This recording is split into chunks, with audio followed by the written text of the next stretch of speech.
સહજાનંદ સ્વામી મહારાજની જય. વાલા વાલા મહારાજ, પૂજ્ય ગુરુજી તથા સર્વે સંતો. ગુરુજી આપણે કંઈક ને કંઈક શીખવાડતા હોય છે.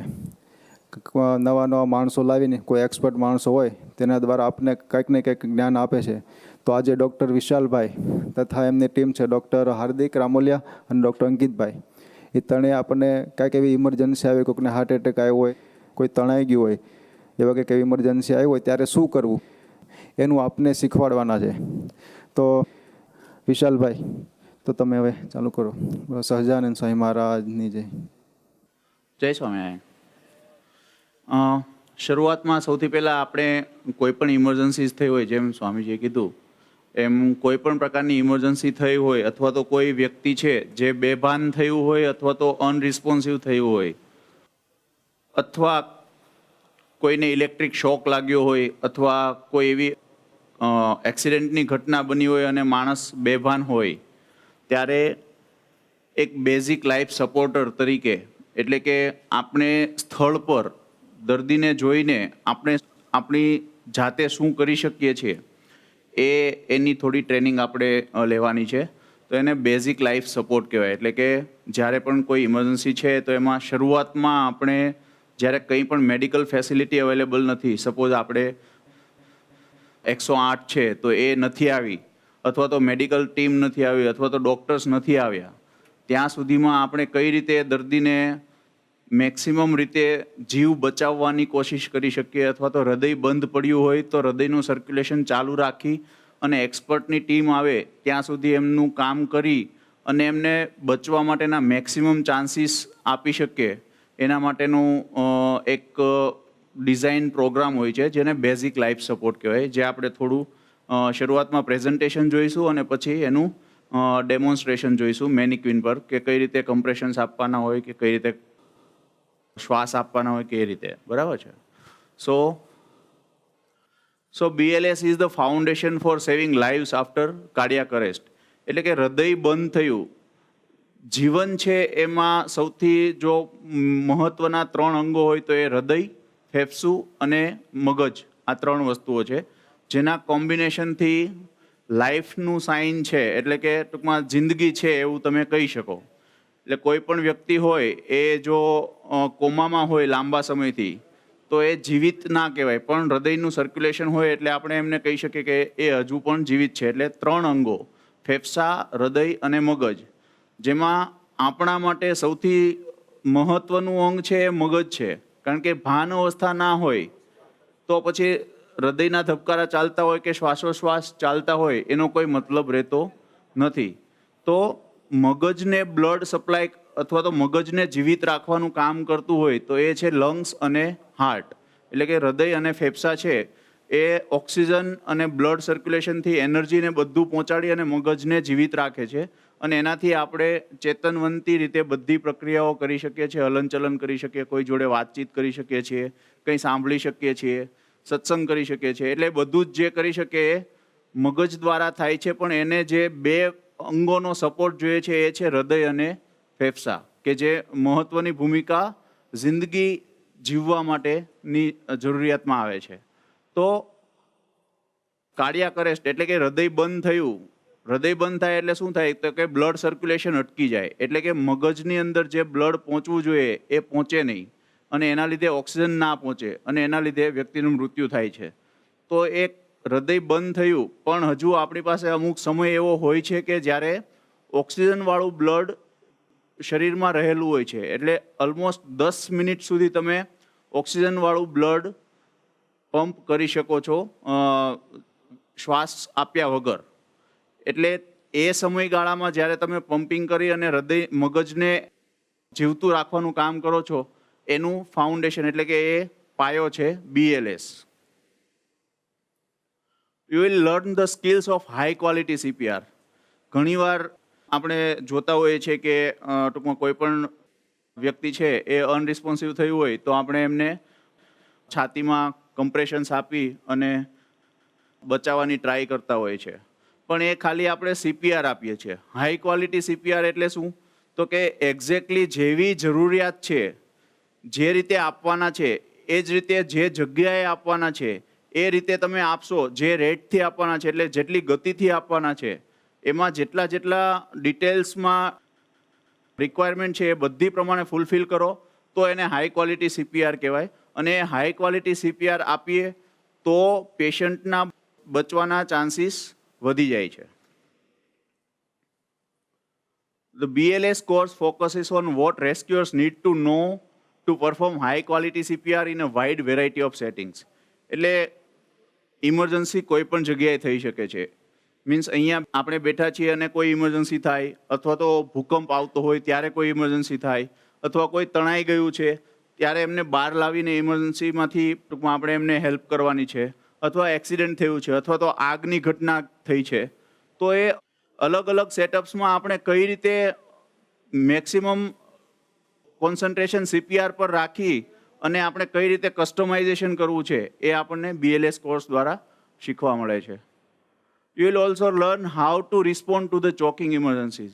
એટલે ઘણીવાર બની શકે છે કે શ્વાસનળીમાં કોઈ વસ્તુ ફસાઈ હોય તો એના લીધે શ્વાસ ના લઈ શકાય અને એના લીધે ઇમરજન્સી થઈ જાય, કે જેનું ટૂંકમાં જે લાઈફ થ્રેટનિંગ કહેવાય, કે એમાં ગમે ત્યારે જીવ જઈ શકે છે. અને એનું કારણ કોઈ રોગ નથી, જસ્ટ કોઈ એક વસ્તુ છે એ અચાનકથી ફસાય છે ગળામાં. ઘણીવાર ઓતરે જાય, આપણે સાદી ભાષામાં કહેતા હોઈએ. મોસ્ટ પ્રોબેબલી પાણી જતું હોય, લિક્વિડ જતું હોય. પણ ઘણીવાર આપણે સાંભળ્યું હોય તો ઘણા નાના બાળકો હોય એમાં એવી ચોકિંગ ઇમરજન્સી થતી હોય કે વટાણા અથવા તો પેન્સિલ કે એવું કંઈ હોય એ મોઢામાં હોય અને પછી એ અન્નનળીના બદલે શ્વાસનળીમાં જતું રહે છે. તો એ ચોકિંગ ઇમરજન્સી ક્રિએટ થાય તો એમાંથી આપણે દર્દીને કઈ રીતે બચાવી શકીએ એ આપણે આમાં શીખીશું. With the knowledge and skills you learn in this course, your actions can give victim best chance of survival. એટલે આમાંથી જેટલી વસ્તુઓ આપણે શીખીશું એનાથી આપણે જે વ્યક્તિને આપણે બચાવવાના છીએ એને બેસ્ટ ચાન્સ આપીશું જીવન બચાવવા માટેનો અથવા તો જીવવા માટેનો. એટલે એના માટે થઈને આપણે આમાં ડિટેલમાં શીખવું જરૂરી છે, કારણ કે કોઈ પણ ઇમરજન્સીઝ હોય એમાં સૌથી પહેલાં કોઈ પણ વ્યક્તિ હાજર હોય તો એ આપણે હોવાના છે, ડૉક્ટર નથી હોવાના. જ્યારે હોસ્પિટલમાં ઇમરજન્સી થાય ત્યારે ડૉક્ટર્સ હાજર હોય, બાકી બધી ઇમરજન્સીઝ લગભગ હાઉસહોલ્ડ હોય છે, એટલે કે ઘર અથવા તો એવી જગ્યાઓમાં થતી હોય છે કે જ્યાં હેલ્થકેર ફેસિલિટીઝ નથી હોતી. તો એ સમયે આપણે ત્યાં હોઈએ અને આપણું નોલેજ આપણે ઉપયોગ કરીએ તો આપણે દર્દીને જીવવાનો ચાન્સ આપી શકીએ છીએ. હેતુ શું છે? તો કે describe the importance of high quality CPR and impact on survival. એટલે છે ને આમાં તમે હાઈ ક્વોલિટી CPR છે ને આખા પ્રેઝન્ટેશનમાં 100 વખત સાંભળશો. એનું કારણ છે કે આપણે સૌથી વધારે જેના ઉપર ભાર મૂકવાનો છે એ છે હાઈ ક્વોલિટી CPR. એટલે આપણે CPR આપવાના છે પણ એની ક્વોલિટી છે એને સારી રીતે મેન્ટેન કરવાની છે. જેમ ગુરુજી કહેતા હોય છે ને કે આપણો સત્સંગી છે એની ક્વોલિટી બધી પ્રોપર હોવી જોઈએ, તો એવી રીતે આપણે જિંદગી બચાવવા માટે આપણા CPRની ક્વોલિટી પ્રોપર હોવી જોઈએ. તો હાઈ ક્વોલિટી CPR ઉપર આપણે ભાર મૂકવાનો છે, એટલે એનું ઇમ્પોર્ટન્સ છે એ આપણને બતાવશે. Describes all of the steps of chain of survival. એટલે કે જ્યારથી ઇમરજન્સી ક્રિએટ થઈ ત્યાંથી તમે કોને બોલાવશો, ઇમરજન્સી કોલ કરશો, CPR ક્યારે આપશો, ક્યારે રેસ્ક્યુ બ્રેથ્સ આપશો, પછી મેડિકલ ટીમ આવી જાય તો એને કઈ રીતે તમે સમજાવશો, પછી પેશન્ટ ક્યાં ટ્રાન્સફર થશે, ICUમાં ટ્રાન્સફર થશે. તો એ આખી ચેઇન ઓફ સર્વાઈવલ, એટલે કે જીવી જાય પેશન્ટ ત્યાં સુધી આપણે જેટલી પણ ટૂંકમાં કડીઓ જોડાયેલી છે એ બધીને આપણે સ્ટેપ વાઇઝ શીખવાની છે. Recognize the signs of someone needing CPR. એટલે આપણે વાત કરી કે CPR પણ કોને આપવાના છે, ક્યારે આપવાના છે, તો આપણને ખબર હોવી જોઈએ કે આ વ્યક્તિને મારે CPR આપવા છે કે નહીં. સપોઝ કોઈ વ્યક્તિ છે એમાં ટૂંકમાં બેભાન અવસ્થામાં છે, અથવા તો એમનું શુગર લેવલ ઘટી ગયું છે, એમનો શ્વાસ નોર્મલ છે, એમનો પલ્સ નોર્મલ છે, પણ એકદમ બેભાન છે, કોમા જેવું છે, બરાબર છે, એમને આપણે બોલાવીએ છીએ તો બોલતા નથી, તો આપણને એમ થઈ જાય કે આનું હૃદય બંધ થઈ ગયું હશે અને આપણે એમને CPR આપીશું તો એવું નહીં ચાલે. એનાથી ઉલટાનું દર્દીને હાર્મ થાય. એટલે આપણે એ પણ જોવાનું છે કે કોને CPRની જરૂર છે. Perform high quality CPR for an adult. એટલે કે આપણે જે મોટી ઉંમરના વ્યક્તિઓ છે એમાં હાઈ ક્વોલિટી CPR કઈ રીતે આપી શકીશું એ શીખવાનું છે. Describe the importance of early use of AED or defibrillator. હવે આ એક નવો ટોપિક છે. આપણે બહુ ભાગ્યશાળી છે કે આપણી પાસે આપણા સંસ્થામાં ડિફિબ્રિલેટર પણ અવેલેબલ છે, એટલે કે શોક આપવાનું મશીન. ઘણીવાર હૃદયમાં અમુક એવી ઇવેન્ટ્સ બનતી હોય કે જેમાં હૃદયની ઇલેક્ટ્રિક ગતિ હોય, એ ઇલેક્ટ્રિકલ કન્ડક્શન કહેવાય, કે જે અનિયમિત થતું હોય, એના લીધે હૃદય બંધ પડતું હોય. તો એવા સમયે આપણે કમ્પ્રેશન આપી અને જેટલું અર્લી શોક આપી દઈએ તો એ શોક આપી દઈએ એટલે બધી એક્ટિવિટી બંધ થઈ જાય અને નવેસરથી હૃદયની એક્ટિવિટી શરૂઆત થઈ શકે છે. તો આ જે એક્ટિવિટી શરૂઆત થાય એ નોર્મલ હોય તો વ્યક્તિનો જીવ બચી શકે છે. તો એનું આપણે કઈ રીતે યુઝ કરવો અને કેટલું એનું ઇમ્પોર્ટન્સ એવું છે કે જેટલું વહેલો એનો યુઝ કરીએ એટલા બચવાના ચાન્સીસ વધી જતા હોય છે. Describe the importance of teams in multi rescuer resuscitation. કોઈ પણ વસ્તુ છે એને ટીમ વગર ના થઈ શકે, અથવા તો ટીમ સ્પિરિટ વગર ના થઈ શકે. એટલે જ્યારે પણ પેશન્ટને બચાવવાનું હોય ત્યારે એક વ્યક્તિ ઊભા હોય, 3 વ્યક્તિ ઊભા હોય કે 5 વ્યક્તિ ઊભા હોય, તો જેટલા લોકો વધારે હશે એટલું જ આપણે સારી રીતે દર્દીને બચાવી શકીશું. પણ એની અંદર મેઇન જે વાત કીધી છે, ટીમની અંદરનું કોઓર્ડિનેશનની વાત કરી છે. કે સપોઝ મેં કીધું કે ડિફિબ્રિલેટર લઈ આવો, તો બધા જ લોકો ડિફિબ્રિલેટર લેવા દોડ્યા ગયા તો એનો કોઈ મતલબ બનતો નથી. એટલે એના માટે આપણે કમ્યુનિકેશન જે છે એ પ્રોપર રાખવું પણ બહુ જ જરૂરી છે. Describes the technique for relief of foreign body airway obstruction for an adult and child. જેવી આપણે વાત કરી કે કઈ રીતે આપણે ટૂંકમાં ચોકિંગ થયું હોય, કોઈ પણ વસ્તુ છે શ્વાસ નળીમાં જતી રહી હોય તો એ ચોકિંગ થયું છે, તો એને આપણે ઓબ્સ્ટ્રક્શનને દૂર કઈ રીતે કરી શકીશું એની ટેકનિક આપણને સમજવામાં આવશે. સો હવે વાત થઈ સીપીઆરની, તો એમાં હાઈ ક્વોલિટી સીપીઆર એટલે હાઈ ક્વોલિટી સીપીઆર શું છે? તો કે સૌથી પહેલાં તો સીપીઆર શું છે એ આપણે સમજવાની જરૂર છે. તો CPR is a life saving procedure for victim who has signs of cardiac arrest. એટલે કે જે વ્યક્તિ છે એમને કાર્ડિયાક અરેસ્ટ થયો છે, એટલે કે હૃદય બંધ થયું છે, તો એમને બચાવવા માટેની પ્રોસિજર છે કે જેની અંદર જે સાયન્સ છે કાર્ડિયાક અરેસ્ટના શું છે, તો કે ફર્સ્ટ ઇઝ અનરિસ્પોન્સિવનેસ. એટલે જેમ વાત થઈ કે બેભાન કોઈ વ્યક્તિ છે એમને તમે ઉઠાડવાની ટ્રાય કરો છો છતાં પણ કોઈ રિસ્પોન્સ નથી મળતો, તો એ પહેલો સાઇન છે અનરિસ્પોન્સિવનેસ. પણ ખાલી અનરિસ્પોન્સિવનેસથી આપણે કન્ફર્મ નહીં કરીએ કે વ્યક્તિને કાર્ડિયાક અરેસ્ટ છે. બીજું શું છે, તો કે નો નોર્મલ બ્રીધિંગ, એટલે કે દર્દીનું બ્રીધિંગ છે એ પ્રોપર નથી, અથવા તો એબનોર્મલ બ્રીધિંગ છે. એટલે કે ઘણીવાર તમે જોયું હશે કે છેલ્લા શ્વાસ લેતા હોય વ્યક્તિ ત્યારે મીન્સ 10 કે 12 સેકન્ડ પછી એકાદો બ્રીથ, નાનો એવો બ્રીથ જસ્ટ લેતા હોય છે. આવી રીતે જે શ્વાસ લેવાતો હોય તો એ એબનોર્મલ બ્રીધિંગ કહેવાય. એટલે બીજો એ સાઇન છે કે no normal breathing. And third thing જે મોસ્ટ ઇમ્પોર્ટન્ટ છે એ છે પલ્સ, એટલે કે નાડી. બરાબર છે? એટલે પલ્સ ના હોય તો આપણે કન્ફર્મ કહી શકીએ કે ભાઈ વ્યક્તિ છે કાર્ડિયાક અરેસ્ટમાં છે. બરાબર છે? તો એ કઈ રીતે ચેક કરવું એ પણ આપણે આગળ ભણીશું. પણ આપણે અત્યારે 3 વસ્તુ ધ્યાન રાખવાની છે. એક તો કે અનરિસ્પોન્સિવનેસ, એટલે કે વ્યક્તિ ભાનમાં નથી, જે આપણે એમને ઉઠાડીએ છીએ તો પણ કોઈ પણ પ્રકારનો શરીરમાંથી રિસ્પોન્સ નથી આવતો. બીજી વસ્તુ કે વ્યક્તિનું શ્વાસોશ્વાસની ક્રિયા પ્રોપર નથી અથવા તો એબનોર્મલ છે. અને ત્રીજી વસ્તુ નો પલ્સ, એટલે કે પલ્સ નથી. આ 3 વસ્તુ હોય તો આપણે કાર્ડિયાક અરેસ્ટ સમજવો જોઈએ અને એના પછી આપણે સીપીઆર ચાલુ કરવા જોઈએ. Components of CPR are chest compressions and breath. એટલે સીપીઆર એટલે શું, તો કે કાર્ડિયો પલ્મોનરી રિસસિટેશન.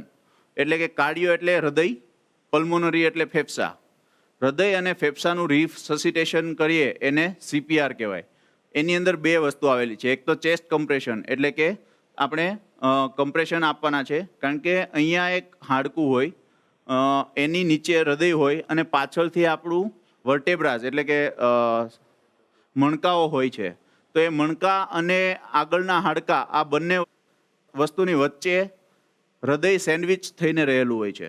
એટલે જ્યારે હૃદય ખુદ પંપ નથી કરતું તો આપણે એ બંને હાડકાઓની વચ્ચે કમ્પ્રેશન આપી અને હૃદયને પંપ કરાવી શકીએ છીએ અને એનાથી આપણા શરીરના મગજને જેટલું બ્લડ જોઈએ છે એટલું મગજને બ્લડ પહોંચાડી શકીએ છીએ અને વ્યક્તિને જીવતું રાખી શકીએ છીએ.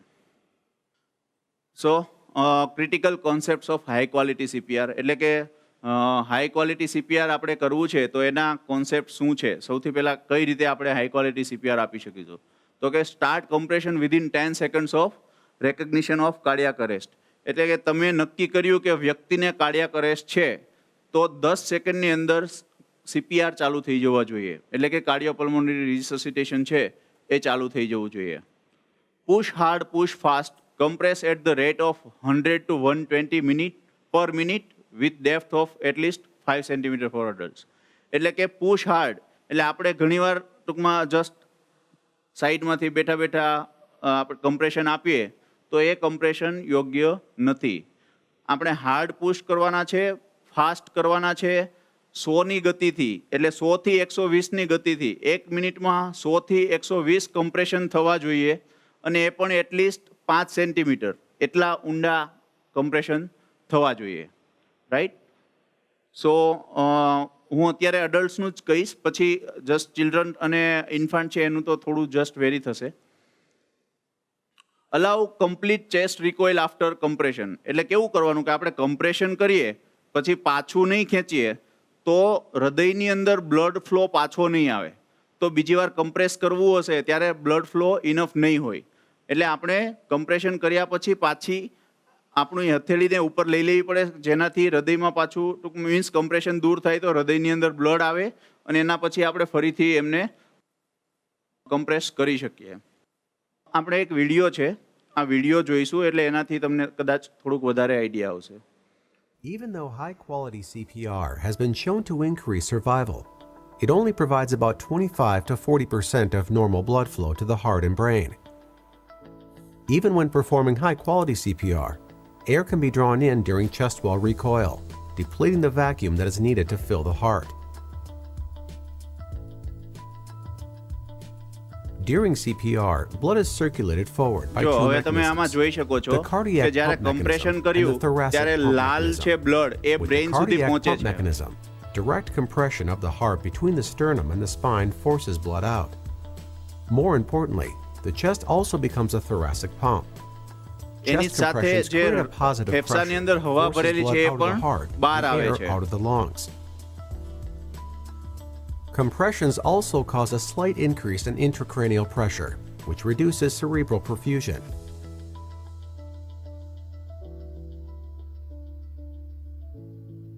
Then, during the હવે એવી જ decompression રીતે આપણે જે phase, વાત the કરી કે chest wall proper passively રિકોઇલિંગ recoils. એટલે કે પાછી with a જે slight લેવાની છે negative તો એનાથી intrathoracic જુઓ તમે pressure. જોઈ શકો છો કે હૃદયને This vacuum draws some blood back into ફેફસામાંથી the heart, pulls નવી some એર air આવે into the છે અને lungs, સાથે સાથે and fills the બ્રેઇનમાંથી ને coronary બધેથી arteries. પાછું બ્લડ ICP is હાર્ટમાં જાય also છે. slightly lowered during decompression.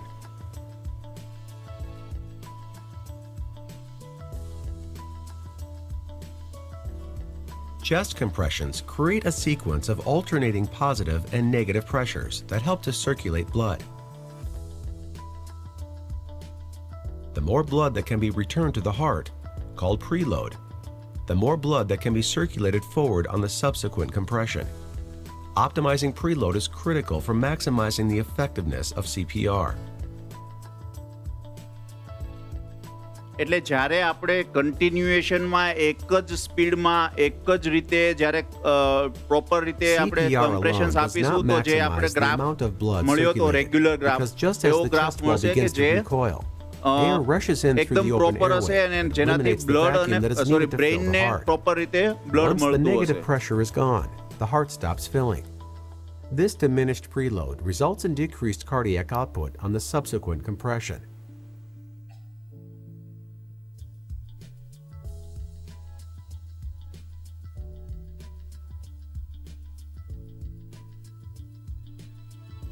Studies also show that caregivers often make errors during the performance of CPR that compromise its effectiveness. હવે આમાં એ એવું બતાવશે કે ઓછા For પહેલાથી example, કર્યા હશે એવા ventilating CPR too હશે often તો or with too much બ્લડનો tidal flow volume કેવો causes હશે. excessive positive intrathoracic pressure that limits blood flow back to the heart and increases ICP. Compressing too slow fails to generate enough pressure within the circulatory system. Compressing too fast limits preload because the heart does not એટલે have વધારે enough fast time to કરીશું fill તો with પણ blood. કામનું નથી, વધારે Finally, ઓછા if the સ્પીડથી chest કરીશું wall તો does પણ not કામનું recoil નથી. completely, આપણને it 100 થી results in 120 decreased ની blood flow ગતિ back to the જોઈએ heart. 1 મિનિટમાં. Given that we only get about 25 to 40% of normal blood flow with conventional CPR, it's important to get it right.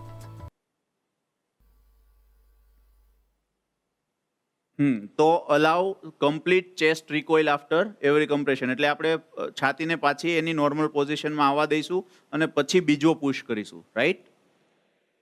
Minimise ઇન્ટરપ્શન્સ in કમ્પ્રેશન્સ, એટલે કે જે આપણા chest compression આપવાના છે એની વચ્ચે ઇન્ટરપ્શન્સ ના થવા જોઈએ. એટલે થોડી વાર માટે આપણે રોકાઈ જઈએ પછી પાછું કરીએ, એ રોકાઈ જવાનું થાય તો એ પણ લેસ ધેન 10 સેકન્ડ્સ, એટલે 10 સેકન્ડથી ઓછો સમય હોવો જોઈએ. તો આપણું હૃદયની અને બ્રેઇનની અંદર જે બ્લડ સર્ક્યુલેશન છે એ પ્રોપર રીતે જળવાઈ રહેશે. Give effective breaths that makes the chest rise, એટલે કે આપણે શ્વાસ પણ આપવાના હોય છે. એટલે અંબુ બેગથી આપી શકીએ અથવા તો માઉથ ટુ માસ્ક દ્વારા આપી શકીએ. પણ જો આપણી પાસે ઓલરેડી અંબુ છે, સો વિલ ગીવ ધ આપણે શ્વાસ છે એ અંબુથી આપીશું. તો અંબુથી શ્વાસ આપીએ ત્યારે જસ્ટ ખાલી ફૂંક મારી દેવાની એવી રીતે નથી. આપણે કઈ રીતે પકડવાનું છે, મોઢું કઈ રીતે પકડવાનું છે, દાઢી કઈ રીતે પકડવાની છે, માસ્ક કઈ રીતે ફિટ કરવાનું છે, એના પછી તમે બ્રેથ આપો તો છાતીમાં રાઇઝ થાય છે, મીન્સ શ્વાસ ભરાય છે કે નહીં, એ પણ જોવું મહત્વનું છે. અવોઇડ એક્સેસિવ વેન્ટિલેશન, એટલે આ કેવું થાય છે કે જ્યારે પણ ઇમરજન્સી હોય ને ત્યારે બધાને એકદમ ટૂંકમાં ગમે તેમ કરીને બચાવી જ લેવું છે એવી રીતે હોય. કોઈ પણ ઇમરજન્સી હોય એને જો તમે હકીકતમાં સારી રીતે હેન્ડલ કરવા માંગતા હોય તો તમારું મગજ છે એકદમ શાંત હોવું જોઈએ અને તમારા શરીરના અંગો પણ એકદમ શાંત હોવા જોઈએ. તો જ તમે વ્યવસ્થિત રીતે સારી રીતે દર્દીને બચાવી શકશો. અધરવાઇઝ હંમેશા આપણે દર્દીને હેલ્પ કરવા કરતાં નુકસાન વધારે કરતા હોઈએ છીએ. અવોઇડ એક્સેસિવ વેન્ટિલેશન, એટલે કે મીન્સ જેમને આપણે શ્વાસની રોલ આપ્યો છે કે ભાઈ તમે અમ્બુઇંગ કરો, તો એ આપ્યા જ રાખે એમ. એમને એમ હોય કે જેટલું વધારે આપણે આપી દઈએ એટલું વધારે સારું.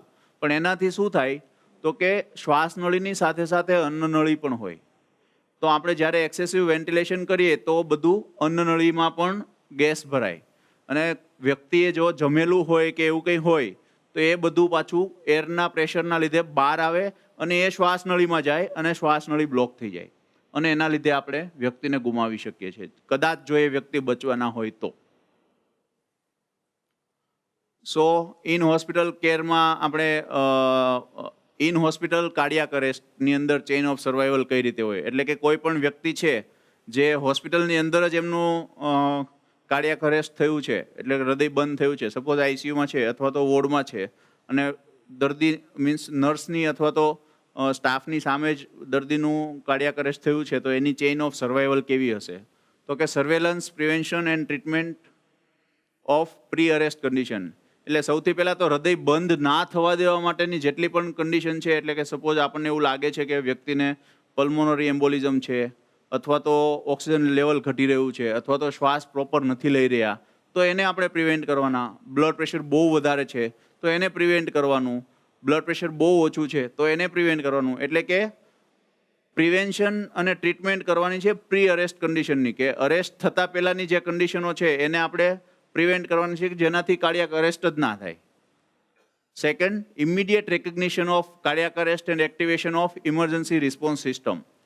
હોસ્પિટલ્સની અંદર જ્યારે પણ કાર્ડિયાક અરેસ્ટ થાય એટલે કે હૃદય બંધ પડે ત્યારે એક કોડ બ્લુ હોય, એટલે કોડ આપેલા હોય, એમાં કોડ બ્લુ એટલે કે કોઈ પણ પ્રકારની કાર્ડિયાક ઇમરજન્સી થઈ છે તો એ સમયે તમારે તાત્કાલિક રીતે કોડ બ્લુ એક્ટિવેટ કરો. એટલે જેટલા પણ ક્રિટિકલ કેરને એસોસિએટેડ ડૉક્ટર્સ આખા હોસ્પિટલમાં કોઈ પણ જગ્યાએ હોય તો ત્યાંથી એ સીધા જ જે બેડનું એનાઉન્સમેન્ટ થયું હોય ત્યાં પહોંચી જાય અને તાત્કાલિક રીતે દર્દીને સેવ કરવા માટેની હેલ્પ શરૂ કરે. તો immediate recognition of cardiac arrest એટલે કે હૃદય બંધ પડી જ ગયું છે એ તાત્કાલિક રીતે તમારે જાણવાનું છે અને એના પછી ઇમરજન્સી રિસ્પોન્સ એક્ટિવેટ કરવાનો છે. Early CPR with emphasis on chest compression, એટલે સૌથી પહેલું કામ શું કરવાનું છે તો કે સીપીઆર આપવાનું. અને એમાં પણ બે કમ્પોનન્ટ છે. શું? એક કમ્પ્રેશન આપવા અને બીજું બ્રીથ આપવું. તો બ્રીથ આપવાનું છે એ સેકન્ડરી છે. સૌથી પહેલાં આપણે શરૂઆત કરવાની છે કમ્પ્રેશનથી કરવાની છે, કારણ કે જેમ મેં કીધું એમ કે ઓલરેડી બ્લડની અંદર થોડો રિઝર્વડ ઓક્સિજન હોય છે કે જેનાથી આપણે બ્રેઇન અને હૃદયને જે જરૂરિયાત છે ઓક્સિજનની એટલી આપણે કમ્પ્રેશન દ્વારા સર્ક્યુલેશનથી પૂરી કરી શકીશું.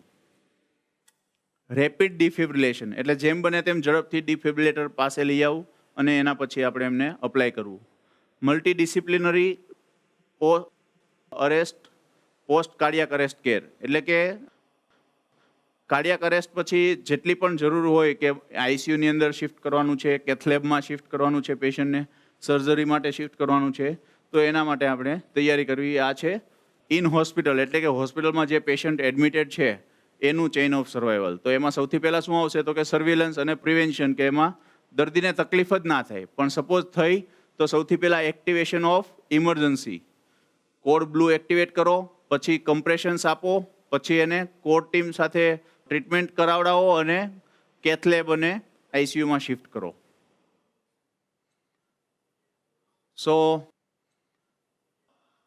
જેટલું જો આ સાઈડ જે ગ્રાફ છે એ બતાવે છે કે જેટલો હાઈલી પ્રોફેશનલ અથવા તો ટ્રેન્ડ સ્ટાફ હશે એટલા જ એમના રિઝલ્ટ સારા હશે. તો આ બાજુ જે હેન્ડ્સ ઓનલી સીપીઆર લખ્યું છે એ લીટી નાની છે, એનો મતલબ છે કે ખાલી ચેસ્ટ કમ્પ્રેશનથી આપણે વ્યક્તિને બચાવવાના ચાન્સીસ ઓછા હોય. એના પછી રેસ્ક્યુ બ્રીથ અને ચેસ્ટ કમ્પ્રેશન આપીએ તો એના લીધે દર્દીના બચવાના ચાન્સીસ વધી જાય છે.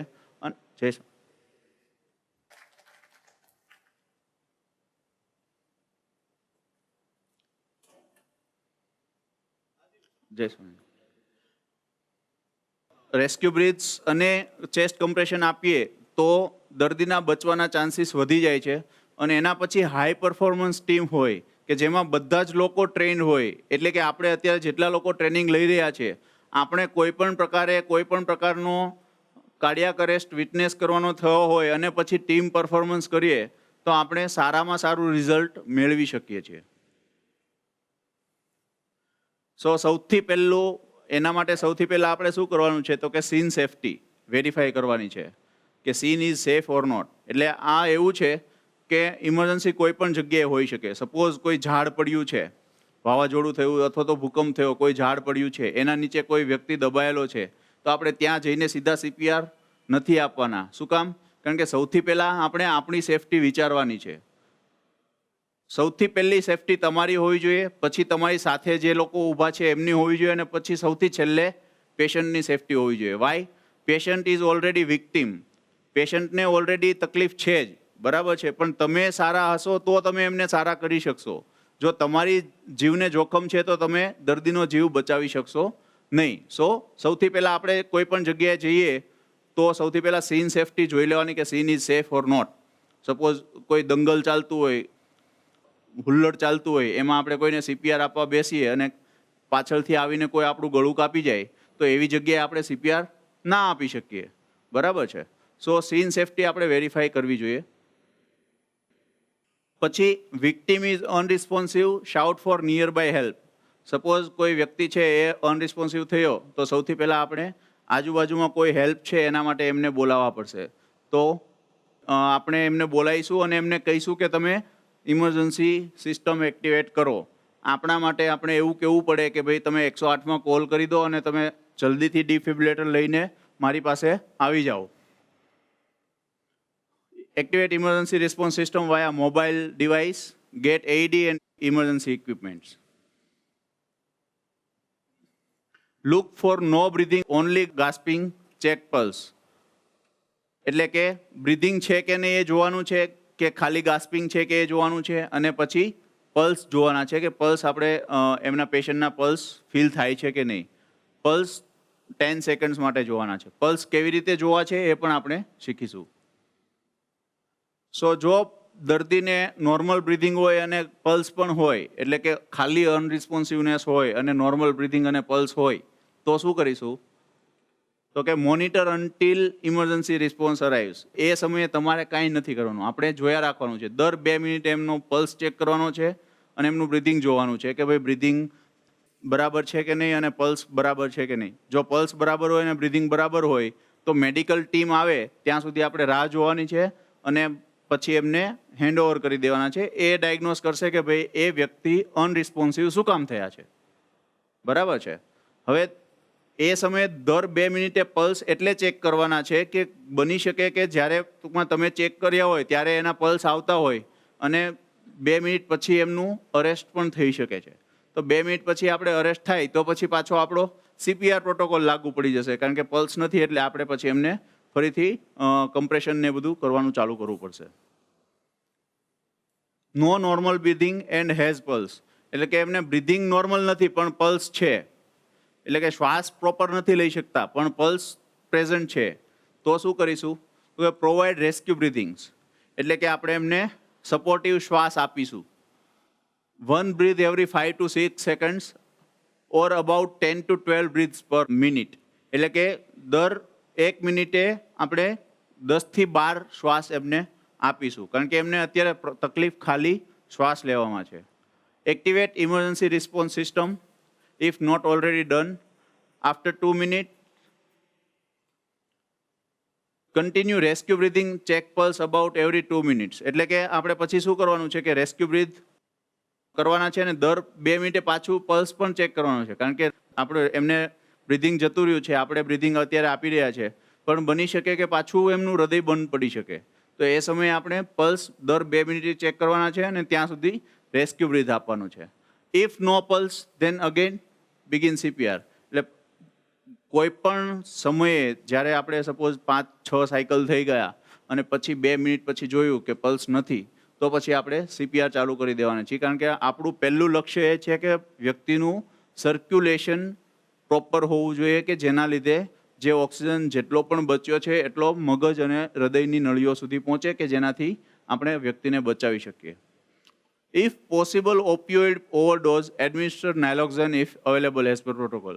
હવે આ છે ને એ મીન્સ અમેરિકાના ટ્રીટમેન્ટ પ્રોટોકોલ્સ છે, જ્યાં ઓપિયોઇડ પોઈઝનિંગના કેસીસ વધારે થતા હોય છે.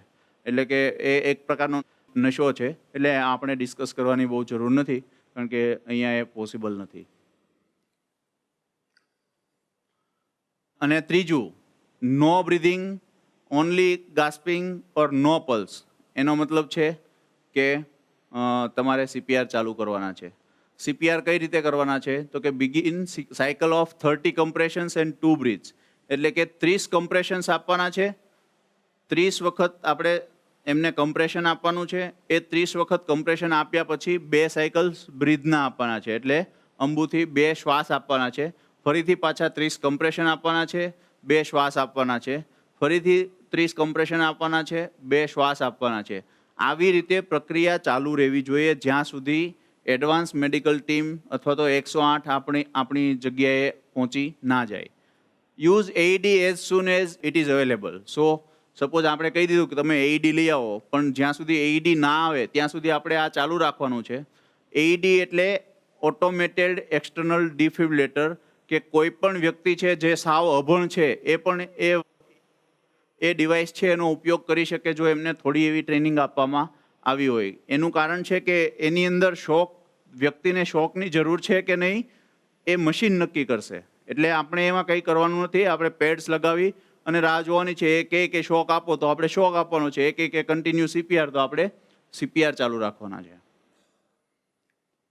સો જ્યારે પણ AED અરાઈવ થાય છે તો સૌથી પહેલાં રિધમ ચેક કરવાની છે, શોકેબલ છે કે નહીં, એટલે મશીન નક્કી કરશે. શોકેબલ છે તો આપણે શોક આપવાનો છે અને શોક આપીને પાછું CPR ચાલુ કરી દેવાના છે. અને જો નોન શોકેબલ રિસ્પોન્સ હોય, નોન શોકેબલ રિધમ હોય, તો પછી આપણે ચેસ્ટ કમ્પ્રેશન ચાલુ રાખવાના છે.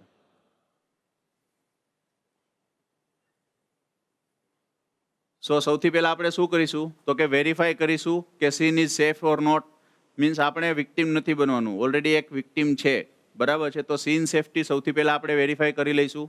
પછી આપણે દર્દીનું રિસ્પોન્સિવનેસ ચેક કરીશું કે ભાઈ કાકા છે એ ભાનમાં છે કે નહીં. તો આપણે એમને બંને કોલર બોન્સ હોય અહીંયા, હાંસલીના હાડકાં કહેવાય, ત્યાં જોરથી ઠપકારી અને પૂછીશું કાકા તમને બરાબર છે.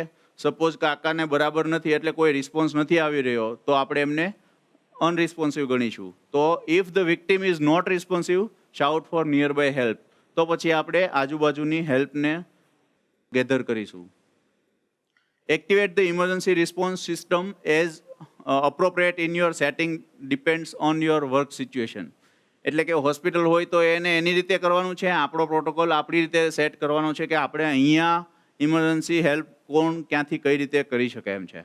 બરાબર છે. તો આપણે અહીંયા મેડિકલ ટીમ તરીકે આપણે સપોઝ કોઈ પણ ઇમરજન્સી હોય તો પૂજ્ય આદર્શ સ્વામીજી છે એમને આપણે તાત્કાલિક રીતે યાદ કરી શકીએ. અશોક ભગત છે જે ટૂંકમાં મેડિકલ ફિલ્ડમાં આપણે ત્યાં બધું ધ્યાન રાખતા હોય છે, તો આપણે એમને યાદ કરી અને તાત્કાલિક એમને બોલાવી શકીએ છીએ કે જેનાથી એ એમની મેડિકલ એક્સપર્ટીઝને યુઝ કરી અને આપણને મેક્સિમમ ચાન્સીસ આપે કે આપણું જે દર્દી છે એમને બચાવી શકાય. If you are alone, get the AED, defibrillator and emergency equipment. If someone else is available, send that person to get it. એટલે તમે એકલા જ છો અને કોઈ ઇમરજન્સી થઈ છે તો શું કરશો? તો તમારે પહેલાં એ AED અને ઇક્વિપમેન્ટ લઈ આવવું પડશે. સપોઝ જો આજુબાજુમાં અવેલેબલ હોય તો, પણ જો ના હોય તો પછી એને તમારે છોડી અને આપણે કમ્પ્રેશન અને રેસ્ક્યુ બ્રિજ સુધી ધ્યાન રાખવાનું રહેશે જ્યાં સુધી કોઈ ત્રીજું વ્યક્તિ આપણને મળે નહીં. સો હવે આપણે બ્રિધિંગ અને પલ્સને કઈ રીતે જોઈશું કે ભાઈ આ બ્રિધિંગ પ્રેઝન્ટ છે, બરાબર છે, શ્વાસની ગતિ પ્રોપર છે કે નહીં, અથવા તો પલ્સ છે કે નથી, એ કઈ રીતે જોઈશું. To minimize delay in CPR, you may assess breathing at the same time as you check the pulse. સો શ્વાસોશ્વાસની પ્રક્રિયા છે એ તો આપણને જોતા જ ખબર પડી જાય કે ભાઈ વ્યક્તિ શ્વાસ લે છે કે નહીં, કારણ કે એમની છાતી થોડી ઉછળે કે એવું થાય, અથવા તો અવાજ આવતો હોય, અથવા તો નાકની બાજુમાં તમે આંગળી રાખો તો શ્વાસોશ્વાસની ક્રિયા હોય તો તમને એર ફીલ થાય, એટલે આપણને એનાથી ખબર પડી જાય કે દર્દી શ્વાસ લે છે કે નહીં. So this should take not more than 10 seconds. એટલે આ 10 સેકન્ડથી વધારે આ પ્રક્રિયા થવી જોઈએ નહીં. એટલે 10 સેકન્ડની અંદર તમને ખબર પડી જવી જોઈએ કે આ મીન્સ દર્દી શ્વાસ લે છે કે નહીં. એની સાથોસાથ દર્દીનું breathing. To check the breathing, scan victim's chest for the rise and fall not more than 10 second. જેમ મેં વાત કરી એમ દર્દીની છાતી છે ઉપર નીચે થાય તો એનાથી આપણને ખબર પડી જાય કે દર્દીને શ્વાસ લેવાની ગતિ પ્રોપર છે કે નહીં, અથવા તો શ્વાસ લે છે કે નહીં. If the victim is breathing, monitor the victim until additional helps arrive. એટલે કે એમનું બ્રિધિંગ પ્રોપર છે તો આપણે ખાલી મોનિટર કરવાનું છે, દર્દીની સાથે રહેવાનું છે, દર 2 મિનિટે પલ્સ ચેક કરવાના છે અને દર્દીનું શ્વાસોશ્વાસની ક્રિયા ચેક કરતી રહેવાની છે કે દર્દી બરાબર છે કે નહીં, જ્યાં સુધી મેડિકલ હેલ્પ અરાઇવ ના થાય ત્યાં સુધી. If victim is not breathing or is only gasping, એટલે કે જે છેલ્લા ડૂચકા જેવા શ્વાસ હોય એવું લેતું હોય, this is not considered as normal breathing and is sign of cardiac arrest. તો એ કાર્ડિયાક અરેસ્ટનું એક સાઇન છે. પલ્સ કઈ રીતે ચેક કરીશું? To perform a pulse check in adult, palpate carotid pulse. So જ્યારે પણ કાર્ડિયાક અરેસ્ટની કન્ડિશન હોય, આપણે તમે જોયું હશે કે આપણું બ્લડ પ્રેશર ને બધું માપતા હોય ત્યારે ડૉક્ટર અહીંયા હાથની નાડી પકડતા હોય છે, બરાબર છે. પછી એવી જ રીતે મીન્સ પલ્સ 5 થી 6 જગ્યાએ આપણે ચેક કરી શકીએ દર્દીઓમાં. પણ જ્યારે બ્લડ પ્રેશર સૌથી ઓછું હોય ત્યારે સૌથી છેલ્લો પલ્સ જો તમને કોઈ પણ ફીલ થાય ને તો એ કેરોટિડ પલ્સ છે. કારણ કે શરીરમાં એવી સિસ્ટમ બનાવેલી છે કે સૌથી છેલ્લે બ્રેઇનને તો બ્લડ મળવું જ જોઈએ, એના સિવાય બીજા કોઈ ઓર્ગનને નહીં મળે તો ચાલે. એટલે કદાચ અહીંયા પલ્સ પ્રેઝન્ટ નથી, પગમાં પલ્સ પ્રેઝન્ટ નથી, બ્રેકિયલ પલ્સ પ્રેઝન્ટ નથી, પણ છેલ્લે કેરોટિડ પલ્સ પ્રેઝન્ટ હોવો જોઈએ. એનો મતલબ કે બ્રેઇન સુધી બ્લડ જાય છે. જો બ્રેઇન સુધી બ્લડ ના જતું હોય તો પછી આપણે એને કાર્ડિયાક અરેસ્ટ ગણી શકીએ. તો અહીંયા ઘણીવાર તમે જુઓ ને તો ધક ધક થતું હોય છે, તો એ કેરોટિડ આર્ટરી હોય છે જે મગજ સુધી લોહી પહોંચાડતી હોય છે. બંને સાઈડ એક એક આર્ટરી હોય છે. તો જ્યારે પણ આપણે પેલું કરીએ તો બંને સાઈડ કોઈ દિવસ કેરોટિડ પલ્સ ચેક ના કરવા. ઘણીવાર ગુરુજી ટૂંકમાં બંને સાઈડ પેલું કરે ને તો બ્લડ સુધી બ્રેઇન સુધીનો ફ્લો હોય, બ્લડનો ફ્લો એ ઓછો થઈ જાય, તો ઘણીવાર મીન્સ ચક્કર આવવા કે એવું બધું થઈ શકે છે નોર્મલ વ્યક્તિ માટે. So if you do not definitely feel a pulse within 10 seconds, એટલે 10 સેકન્ડ સુધી તમે ચેક કર્યા. પલ્સ ચેક કરવા માટે પણ પ્રોપર જગ્યા જોઈએ, નહીંતર તમે ગમે ત્યાં ચેક કરો તો તમે 10 સેકન્ડને 1 કલાક હાથ રાખો તો પણ આપણને પલ્સ ના ફીલ થાય, બરાબર છે. તો 10 સેકન્ડ સુધીમાં આપણને પલ્સ ના લાગે તો પછી આપણે હાઈ ક્વોલિટી ચેસ્ટ કમ્પ્રેશન ચાલુ કરીશું. In all scenarios, by the time cardiac arrest is identified, the emergency response system or backup must be activated. Someone must be sent to retrieve the AED and emergency equipment. So, AED એટલે એક શોકનું machine છે જેમાં આપણે automatically દર્દીને શોક આપી શકીએ છીએ. આવું મશીન આવે છે કે જેની અંદર પેડ્સ હોય છે જે પેશન્ટના છાતી ઉપર લગાવવાના હોય છે અને જ્યારે પણ જરૂર હોય ત્યારે મશીન ઓટોમેટિકલી શોક ડિલિવર કરી આપે છે. એટલે AED મશીન માટે ત્યારે આપણે કોઈને લેવા મોકલી દેવાનું. એટલે સપોઝ જ્યારે પણ ઇમરજન્સી થાય તો આપણે એક વસ્તુ તો ચોક્કસથી કરવાની છે, કમ્પ્રેશન ચાલુ કરવાના છે, પણ સાથે સાથે બાજુમાં કોઈ હોય તો એને કહી દેવાનું છે કે તું ફટાફટ જઈને શોક આપવાનું મશીન લઈ આવો. બરાબર છે. એગોનલ ગાસ્પ એટલે કે જે ડૂચકા આપણે વાત થઈ આપણી સાદી ભાષામાં કહીએ તો agonal gasp are not normal breathing. Agonal gasp may be present in the first minutes after sudden cardiac arrest. એટલે કે જ્યારે હૃદય સ્ટોપ થાય એના પછી થોડાક મિનિટો માટે શરીર ઓટોનોમસ રીતે ટ્રાય કરતી હોય કે ઓક્સિજન મેળવે અથવા તો શ્વાસની પ્રક્રિયા લઈ શકે તો ત્યારે એગોનલ ગાસ્પ પ્રેઝન્ટ હોય છે. સો કેરોટિડ પલ્સ કઈ રીતે આપણે લોકેટ કરીશું? Locate the trachea on the side closest to you using the 2 or 3 fingers. એટલે કે આપણે ટ્રેકિયા એટલે કે શ્વાસ નળી અહીંયા આપણે જોઈએ ને તો ઢોરા જેવું હોય તો એને ટ્રેકિયા કહેવાય. તો એ જે છે એની સાઈડથી આપણે 2 થી 3 ફિંગરને બાજુની જે ગ્રુવ હોય મસલની ગ્રુવ ત્યાં તમે રાખશો એટલે તમને તમારા કેરોટિડ ફીલ્સ પલ્સ છે એ ફીલ થશે. અહીંયાથી 1.5 થી 2 ઇંચ લેટરલી એટલે તમને કેરોટિડ પલ્સ ફીલ થશે. બરાબર છે. So slide these 2 to 3 fingers into the groove between. So આપણે કેરોટિડ પલ્સ આપણા ચેક ના કરવા જોઈએ જ્યારે પણ આપણે કોઈ, કારણ કે તમારું ઓલરેડી તમારા પેરિફેરલ પલ્સ પણ સાથે જ ચાલતા હોય એટલે તમને પ્રોપર રીતે ફીલ ના થાય, પણ તમે કોઈ બીજા વ્યક્તિના પલ્સ ફીલ કરશો તો તમને ત્યારે આઈડિયા વધારે આવશે. Slide these 2 to 3 fingers into the groove between the trachea and muscles at the side of neck where you feel the carotid pulse. બરાબર છે. Feel for the pulse for at least 5 but not more than 10 seconds. એટલે minimum 5 second સુધી તો આપણે જોવાનું જ છે કે નહીં, અને મેક્સિમમ 10 સેકન્ડ. 10 સેકન્ડ પછી આપણને લાગે કે પલ્સ નથી તો પછી આપણે CPR ચાલુ કરી દેવા જોઈએ. સો આપણે કઈ રીતે કરીશું તો કે જો વિક્ટિમ છે એ બ્રિધિંગ નોર્મલ હોય અને પલ્સ પ્રેઝન્ટ હોય પણ અનરિસ્પોન્સિવ હોય તો શું કરીશું? મોનિટર કરીશું અને કોઈ પણ પ્રકાર મીન્સ મેડિકલ હેલ્પ છે એની રાહ જોઈશું. If victim is not breathing and normally and pulse is present એટલે કે પલ્સ પ્રેઝન્ટ છે પણ બ્રિધિંગ નોર્મલ નથી તો આપણે શું કરીશું? 1 મિનિટમાં 10 થી 12 રેસ્ક્યુ બ્રીથ્સ આપીશું. બરાબર છે. અને દર 2 મિનિટે એમનો પલ્સ ચેક કરીશું કે કદાચ ફરીથી એ કાર્ડિયાક અરેસ્ટમાં તો નથી જતો ને, એ રીતે. If victim is not breathing normally and also is not having pulse, એનો મતલબ કે દર્દી કાર્ડિયાક અરેસ્ટમાં છે તો આપણે એમના CPR ચાલુ કરીશું. Begin high quality CPR starting with the chest compression. એટલે કે CPR ચાલુ કરીએ તો એમાં સૌથી પહેલું શું કરવાનું છે તો એ ચેસ્ટ કમ્પ્રેશન કરવાના છે. છાતી પર આપણે કમ્પ્રેશન્સ આપવાના છે. Remove or move the clothing coverings of the victim's chest. હવે જ્યારે દર્દીને આપણે કમ્પ્રેશન આપવાના છે તો એના માટે આપણે જગ્યા લોકેટ કરવી પડશે કે કઈ જગ્યાએ આપણે હાથ રાખીશું કે હથેળી રાખીશું. તો કે remove or move the clothings and coverings of the victim chest so that you can locate appropriate hand placement for compression. એટલે ત્યારે દર્દીએ કંઈ પણ કપડાં પહેરેલા હોય એને આપણે ફાડી અને કાઢી નાખવા પડશે. એના લીધે બીજું શું કરી શકીશું તો કે આપણે AED મૂકવું છે તો AEDના પેડ્સ છે એ ચોંટાડવા છે શરીર ઉપર તો એ પણ આપણે મૂકી શકીશું. હાઈ ક્વોલિટી CPR માટે શું જરૂરી છે તો કે સૌથી પહેલાં કમ્પ્રેશન 100 થી 120ની ગતિએ 1 મિનિટમાં 100 થી 120 કમ્પ્રેશન આપવાના છે.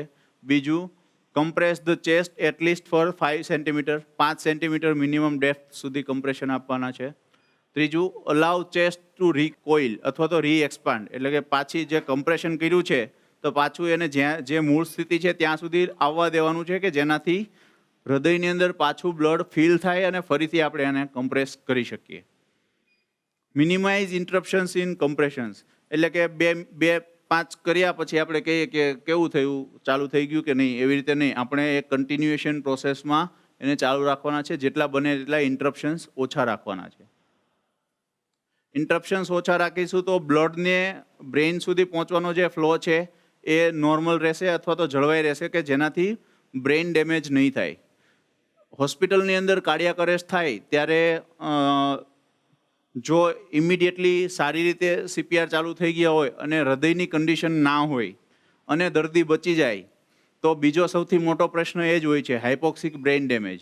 એટલે કે હૃદયનું કમ્પ્રેશન દ્વારા મગજમાં બ્લડ ગયું હોય, એ લાંબો સમય સુધી ઇન્ટરપ્શન રહ્યું હોય તો એના લીધે હાઇપોક્સિયા થાય અને મગજની અંદર ડેમેજ થઈ જાય, કે જેનાથી પછી દર્દી કોમામાં જ રહે.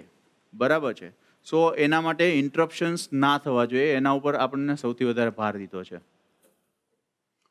Do not move the victim while CPR is in progress. એટલે CPR પ્રોગ્રેસમાં હોય ત્યારે આપણે દર્દીને હલનચલન ના કરાવવું જોઈએ. Unless the victim is in dangerous environment, અથવા તો જો એ ડેન્જરસ એન્વાયરમેન્ટમાં હોય તો પછી તમે એમને લઈ જઈ શકો છો.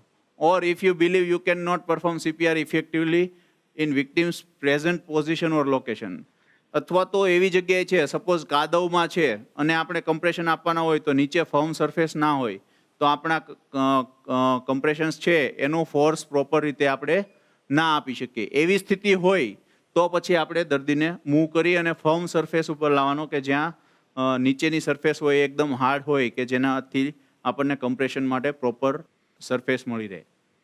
Van help arrives, the resuscitation team based on local protocol may choose to continue CPR at the scene. એટલે કે જ્યારે ટીમ આવે, મેડિકલ ટીમ આવે ત્યારે રિસસિટેશન છે એ જ્યાં સુધી ટૂંકમાં એ લોકો કમ્પ્લીટલી ટેક ઓવર ના લે ત્યાં સુધી કન્ટિન્યુ કરી શકે છે CPR.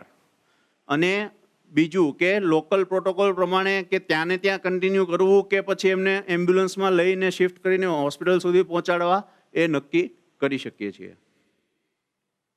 Importance of firm surface, એટલે કે ફર્મ સરફેસનું ઇમ્પોર્ટન્સ શું છે? તો કે compression pump the blood in the heart to the rest of the body. To make compressions as effective as possible, place the victim on the firm surface such as floor or backboard. એટલે suppose એવી જગ્યા હોય કે જ્યાં floor નથી તો પછી આપણે એક પાટિયું એવું રાખવું જોઈએ કે જ્યારે CPR આપવાના હોય તો એ પાટિયા ઉપર દર્દીને સુવડાવી અને પછી CPR આપીએ, કે જેનાથી કમ્પ્રેશન્સ આપણે પ્રોપર આપી શકીએ.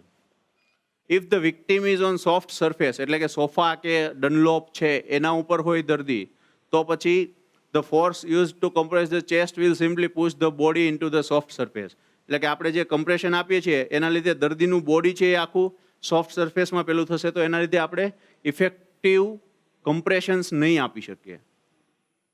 A firm surface allows compressions of the chest and heart to create the blood flow. એટલે કે જો મજબૂત સરફેસ હશે તો એનાથી આપણે ફ્લો છે એ પ્રોપર રીતે આપી શકીશું. Chest compression technique. Chest compression કઈ રીતે કરવાનું? તો સૌથી પહેલાં આપણે શીખ્યા કે અનરિસ્પોન્સિવ પર્સન છે તો એમને આપણે કઈ રીતે ઓળખીશું. અનરિસ્પોન્સિવ પર્સન છે તો પછી એમનું બ્રિધિંગ પહેલાં ચેક કરીશું. બ્રિધિંગ નોર્મલ છે તો આપણે રાહ જોઈશું. બ્રિધિંગ નોર્મલ નથી તો એમને રેસ્ક્યુ બ્રીથ આપીશું. પલ્સ પ્રેઝન્ટ છે કે નહીં એ જોઈશું. પલ્સ પ્રેઝન્ટ છે તો પછી આપણે રેસ્ક્યુ બ્રીથ કન્ટિન્યુ કરીશું અને દર 2 મિનિટે પલ્સ ચેક કરીશું. પણ જો પલ્સ પણ પ્રેઝન્ટ નથી તો પછી આપણે કમ્પ્રેશન ચાલુ કરીશું. પલ્સ ક્યાં ચેક કરવાના? તો કે આપણે કેરોટિડ આર્ટરી છે ત્યાં આપણે એમના પલ્સ ચેક કરીશું. રાઈટ. હવે કમ્પ્રેશન આપવા છે તો કઈ રીતે આપીશું? Position yourself on at the victim side, એટલે કે જે બાજુ દર્દી છે એમની ડાબી અથવા તો જમણી સાઈડ આપણે આપણી પોઝિશન રાખવાની છે. Make sure the victim is like face up on a firm flat surface, એટલે કે મોઢું ઉપરની દિશામાં, એટલે કે આપણે શવાસન જે હોય એ આસનમાં દર્દી સૂતું હોવું જોઈએ. If you suspect victim has head or neck injury, try to હેડ, નેક એન્ડ ટોર્સો ઇન લાઇન. એટલે કે સપોઝ કોઈ એક્સિડન્ટ થયું છે અને હેડ અને નેકમાં ઇન્જરી લાગે છે તો એક જ લાઇનમાં આપણે દર્દીને સીધું સુવડાવી રાખવાની ટ્રાય કરીશું. જ્યારે પણ એમને ફેસ અપ પોઝિશનમાં કરવાનું હોય ત્યારે, એટલે કે સપોઝ ઊંધું પડ્યું છે અને આપણે એમને સીધું કરવું છે તો બધું જ એકસાથે સીધું કરીશું, નહીં કે ફેસ કરીએ અને પછી છાતી કરી એવી રીતે, right. Position your hands on body two perform chest compression. તમારા હાથ છે એને દર્દીના બોડી ઉપર પોઝિશન કરો ચેસ્ટ કમ્પ્રેશન કરવા માટે. Put the heel of one hand in centre of the victim's chest on the lower half of the breast bone. એટલે કે જો આને આપણે સિમ્પલી પેલું કરવું હોય તો જે નિપલ્સ હોય એ બંનેની વચ્ચેની જે રેખા હોય, જે જગ્યાએ આપણે તિલક કરતા હોઈએ છીએ, બરાબર, એ સ્થળે આપણી હથેળીની સરફેસને રાખવાની છે.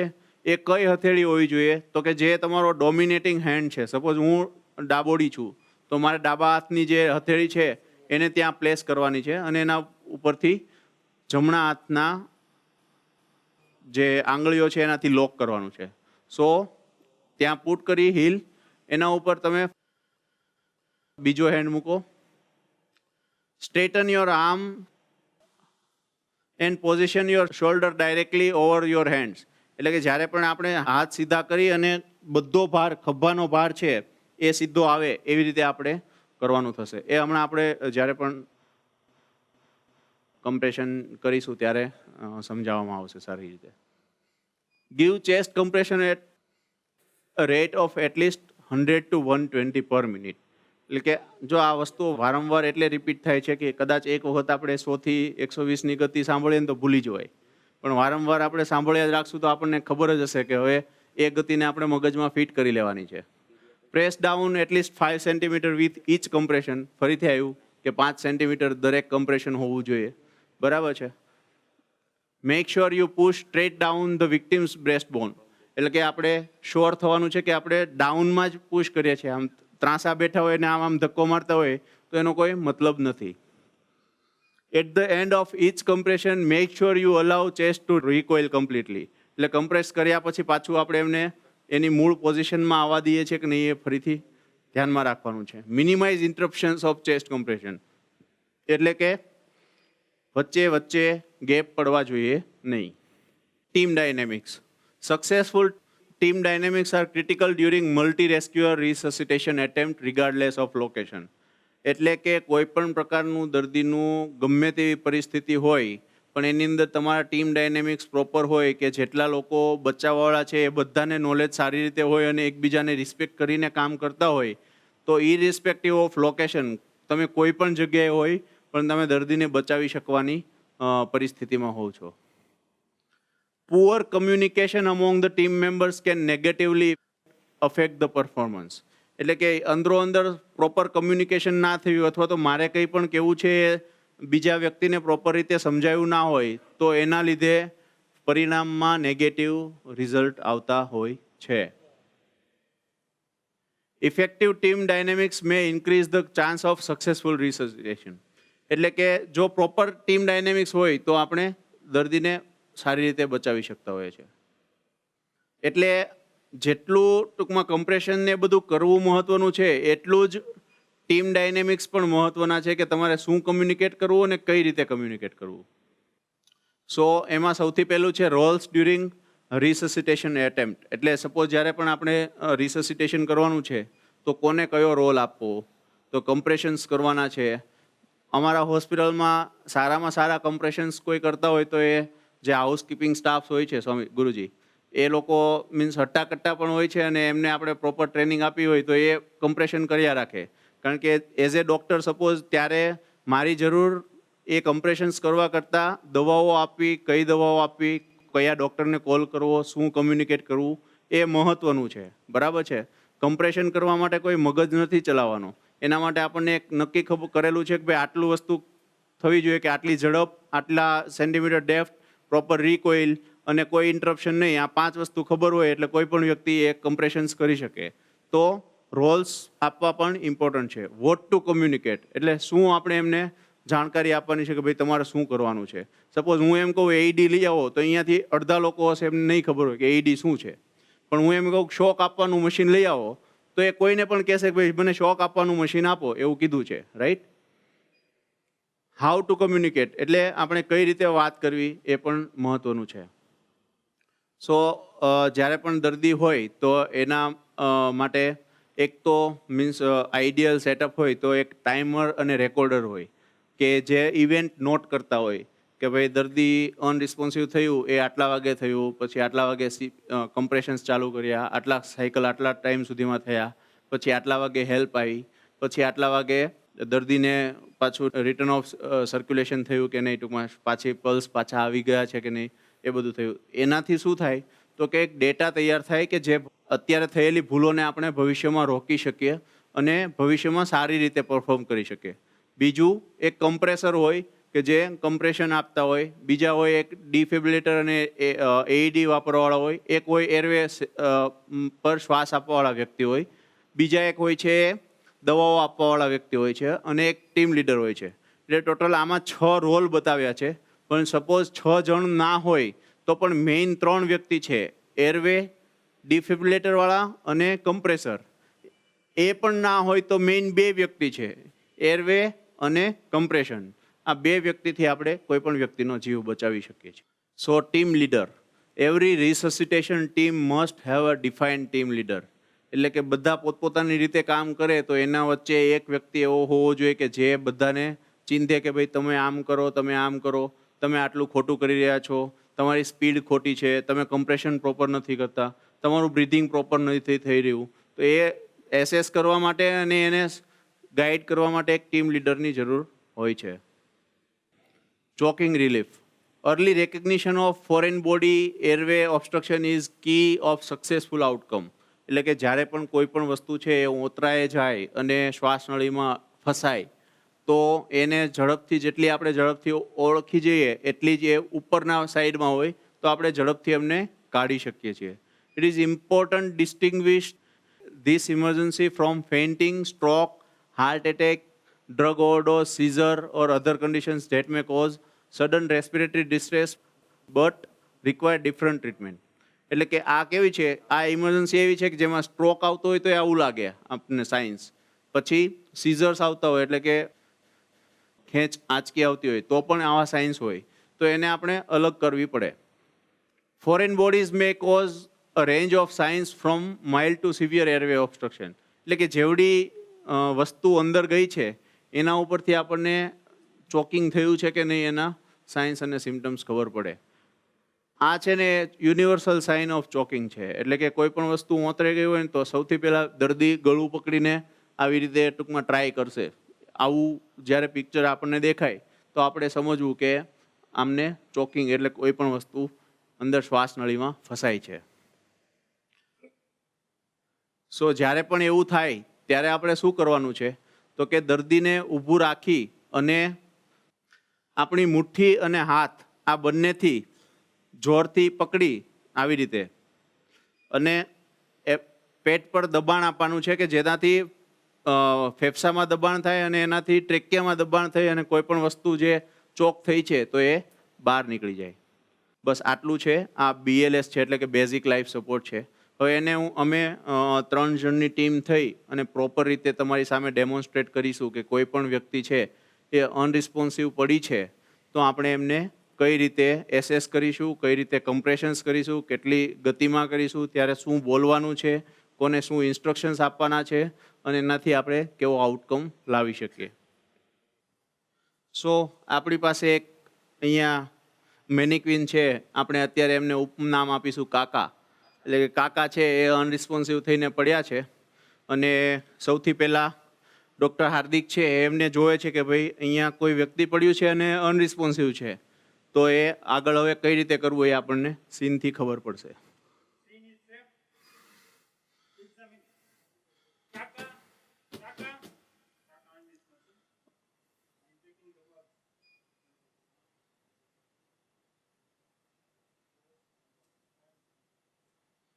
ઓકે, સો એમણે શું કર્યું તો કે સૌથી પહેલાં કાકાની રિસ્પોન્સિવનેસ ચેક કરી. સૌથી પહેલાં તો સીન સેફટી જોઈ લીધી. અહીંયા આપણે સેફ છીએ, આપણને કોઈ તકલીફ નથી. એટલે સૌથી પહેલાં એમણે એવું કર્યું કે કાકાની રિસ્પોન્સિવનેસ ચેક કરી કે ભાઈ કાકા બોલે છે કે નહીં. આપણે પેઇન આપીએ તો કાકા બોલે છે કે નહીં, પણ કાકા રિસ્પોન્સિવ નથી. એના પછી એમણે શું કર્યું તો કે પલ્સ ચેક કર્યા. પલ્સ ચેક કરવા માટે એમણે એક ટેકનિક વાપરી તો કે અહીંયા ટ્રેકિયા છે વચ્ચેનો ભાગ, ત્યાંથી 2 ઇંચ રાઈટ સાઈડમાં 3 આંગળી વડે જોવે છે કે ભાઈ કોઈ પણ પ્રકારનું પલ્સ ફીલ થાય છે કે નહીં. સપોઝ આપણે આ સાઈડ છીએ એટલે આ સાઈડ જોવાનું, અને એ સાઈડ છે એટલે ત્યાંથી એ જગ્યાએ જોશે કે પલ્સ ફીલ થાય છે કે નહીં. હવે પલ્સ ફીલ કરવા માટે આપણે 5 થી 6 સેકન્ડ લેવાના છે.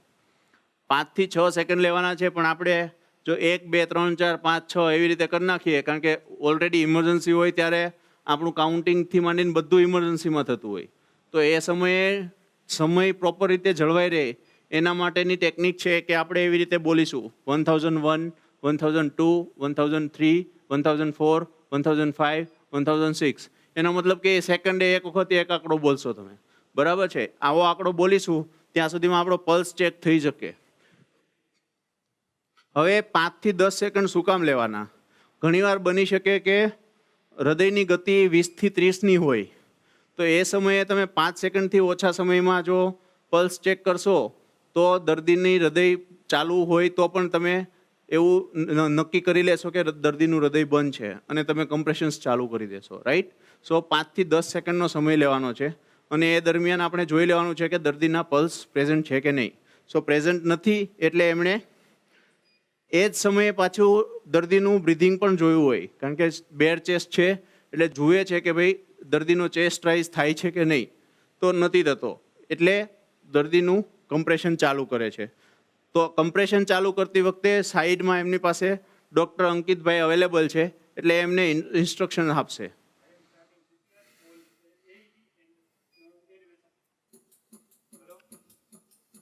સો ડૉક્ટર અંકિત છે એ ઇમરજન્સી કોડ એક્ટિવેટ કરે છે, એટલે 108ને બોલાવે છે, અને એમને એવું કીધું છે કે તમે શોક આપવાનું મશીન અને એરવે સપોર્ટ લઈ આવો. તો એ અત્યારે એરવે સપોર્ટ લઈને આવે છે.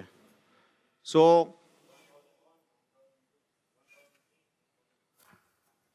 હવે જ્યારે કમ્પ્રેશન ચાલુ થાય છે ત્યારે શું જોવાનું છે, તો કે બંને નિપલ્સ છે એની એક્ઝેક્ટ વચ્ચે, બંને નિપલ્સની એક્ઝેક્ટ વચ્ચેનો જે પોઈન્ટ હોય ત્યાં આપણી ડોમિનન્ટ હેન્ડની હીલ આવી રીતે પ્લેસ કરવાની છે.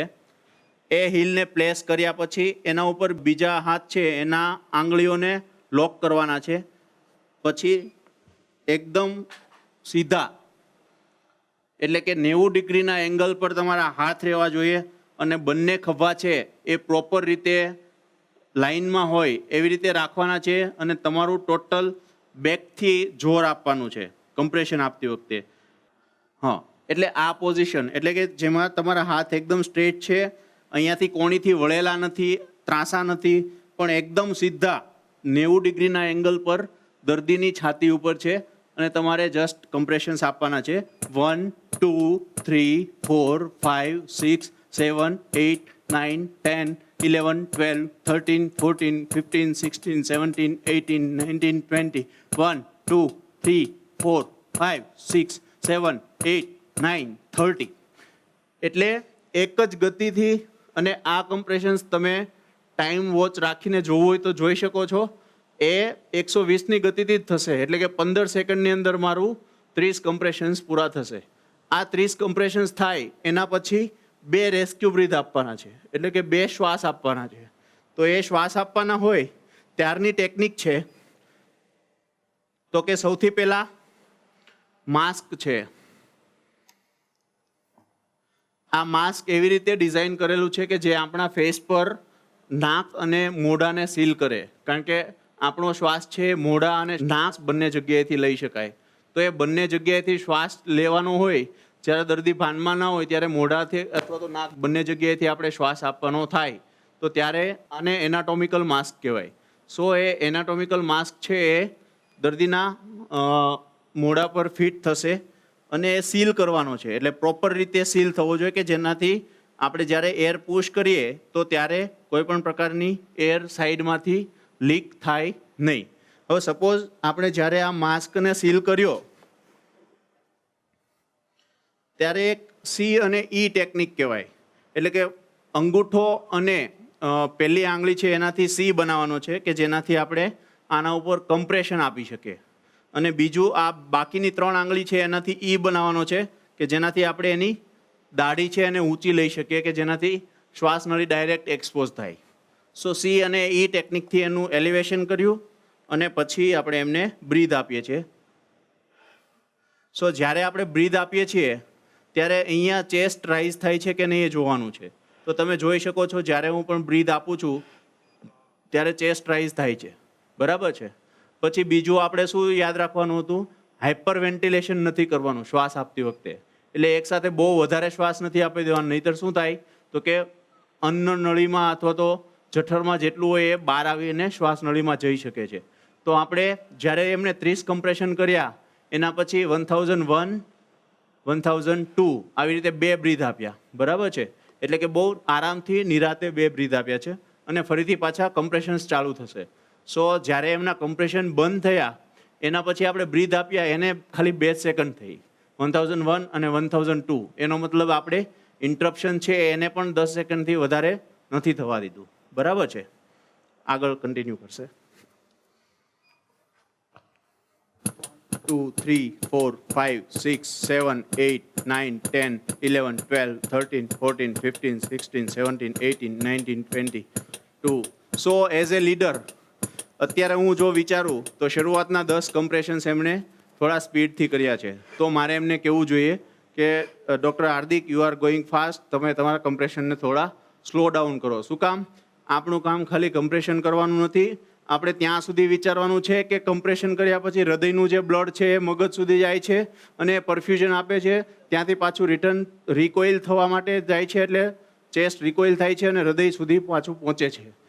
એટલે કમ્પ્રેશન થતા હોય ને ત્યારે આપણું મગજ અંદર હૃદય સુધી પહોંચી જવું જોઈએ કે હૃદયને કેવી ઇફેક્ટ આવે છે.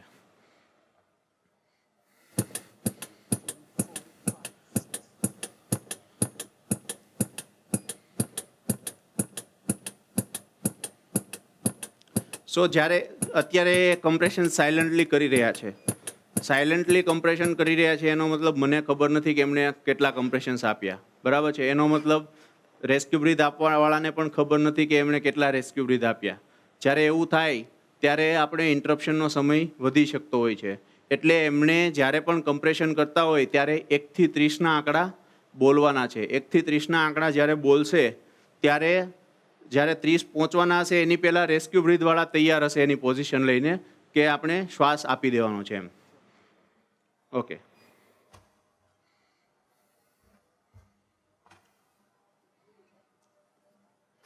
1 2 3 4 5 6 7 8 9 10 11 12 13 14 15 16 17 18 19 20 21 22 23 24 25 26 28 29 30.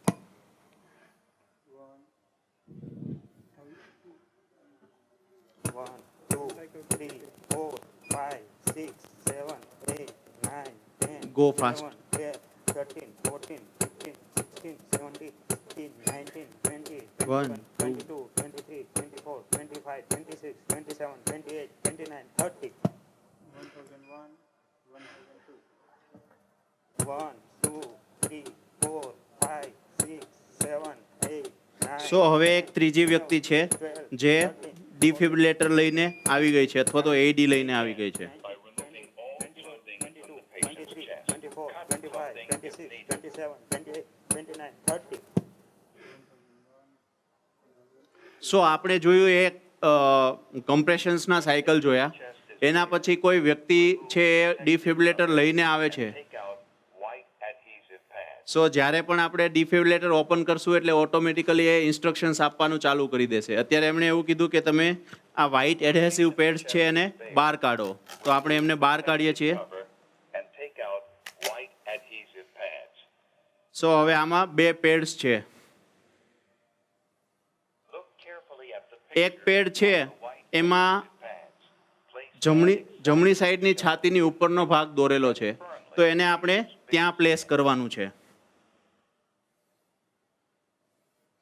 બીજું પેડ છે એમાં ડાબા પડખાનો ભાગ દોરેલો છે, તો આપણે એમને ત્યાં પ્લેસ કરવાનું છે.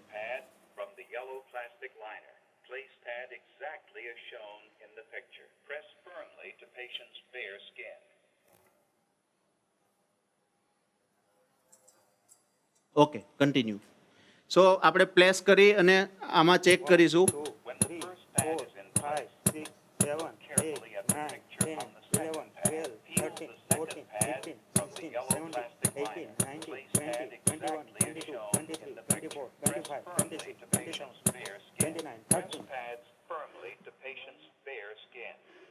સો આપણે જ્યારે પેડ પ્લેસ કર્યા તો આ મેનિક્વિન છે એટલે એ સાઇન પેલું નહીં કરી શકે કે ભાઈ આ હકીકતમાં બોડી છે કે નહીં, એટલા માટે થઈને એ ડિક્ટેટ કર્યા રાખે છે. પણ જો એને આપણે બોડી પર પ્લેસ કર્યા હોય તો એ ઓટોમેટિકલી એનાલાઇઝ કરવાનું ચાલુ કરી દે અને બોલે કે એનાલાઇઝિંગ, એટલે એનાલાઇઝ કરે. એનાલાઇઝ કર્યા પછી જો શોકેબલ રિધમ હોય તો તમને કહે છે કે ભાઈ આ શોકેબલ છે તો શોક ડિલિવર કરો. તો અહીંયા એક શોકનું બટન આપેલું છે.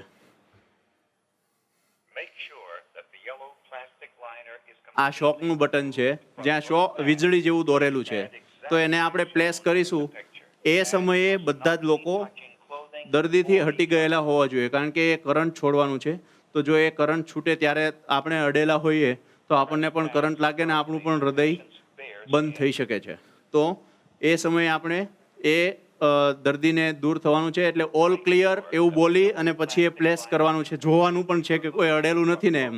ઓલ ક્લિયર બોલી દીધું એટલે જરૂરી નથી કે બધા દૂર થઈ ગયા હોય. તો ઓલ ક્લિયર એવું બોલવાનું છે. જ્યારે કોઈ પણ ના હોય તો આપણે બટન દબાઈ દેવાનું છે એટલે શોક ડિલિવર કરશે. શોક ડિલિવર થાય એટલે પાછું બોલશે કે shock has been delivered, continue CPR, એટલે પાછા આપણે CPR ચાલુ કરી દેવાના છે. અથવા તો આ તો શોકેબલ રિધમની વાત થઈ. અથવા તો એવું હોય કે હૃદયને શોક આપવાની જરૂર નથી તો એ તમને કહેશે કે means not shockable rhythm, continue CPR. અથવા તો જો રિધમ આવી ગઈ હોય તો એમ કહેશે ચેક પલ્સ. હવે આ જે કમ્પ્રેશન અને પેલાની ટેકનિક છે એમાં ઘણીવાર એવું બને કે વ્યક્તિ થાકી જાય અથવા તો પ્રોપર ક્વોલિટીના CPR ના આપી શકે. જો એવું થાય તો તમારે સામેથી કહી દેવાનું છે કે ભાઈ તમે હટી જાઓ અને કોઈ બીજા વ્યક્તિ હોય કે જે પ્રોપર કરી શકે એમ હોય એમને આપણે કહેવાનું છે કે તમે CPR આપો. કારણ કે આપણો સૌથી પહેલો ગોલ એ છે કે આપણે ગમે તે રીતે દર્દીને બચાવવાનું છે અને એના માટે એના બ્રેઇનમાં બ્લડ પહોંચવું જરૂરી છે. અને એ પ્રોપર CPR હશે તો અને તો જ થઈ શકશે. બરાબર છે.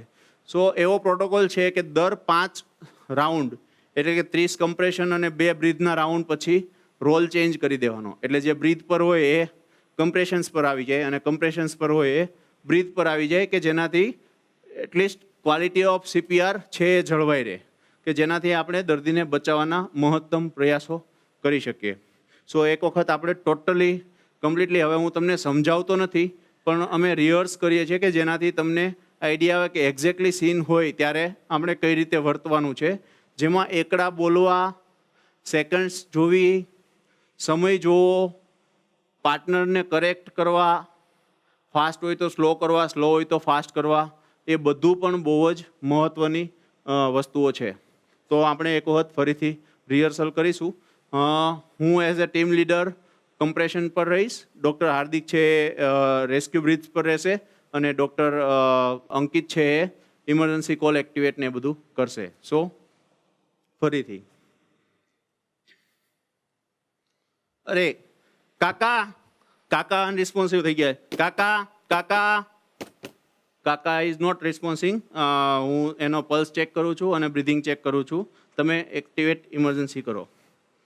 1001, 1002, 1003, 1004, 1005, 1006, 1007, 1008. પેશન્ટના પલ્સ પ્રેઝન્ટ નથી. કમ્પ્રેશન ચાલુ કરું છું. તમે એરવે માટે તૈયારી કરો. 1, 2, 3, 4, 5, 6, 7, 8, 9, 10, 11, 12, 13, 14, 15, 16, 17, 18, 19, 20, 1, 2, 3, 4, 5, 6, 7, 8, 9, 30. One cycle completed. 1, 2, 3, 4, 5, 6, 7, 8, 9, 10, 11, 12, 13, 14, 15, 16, 17, 18, 19, 20. 1, 2, 3, 4, 5, 6, 7, 8, 9, 30. 2 cycles completed. 1, 2, 3, 4, 5, 6, 7, 8, 9, 10, 11, 12, 13, 14, 15, 16, 17, 18, 19, 20. 1, 2, 3, 4, 5, 6, 7, 8, 9, 30.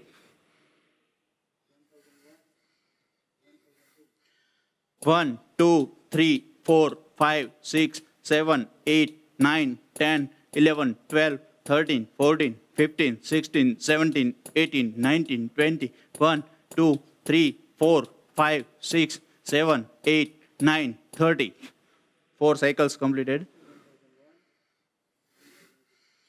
1, 2, 3, 4, 5, 6, 7, 8, 9, 10, 11, 12, 13, 14, 15, 16, 17, 18, 19, 20.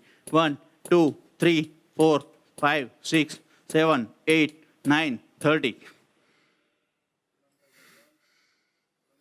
5 cycles completed. Checking pulse. Change the position. 1001, 1002, 1003, 1004, 1005, 1006. No pulse present. Continue CPR.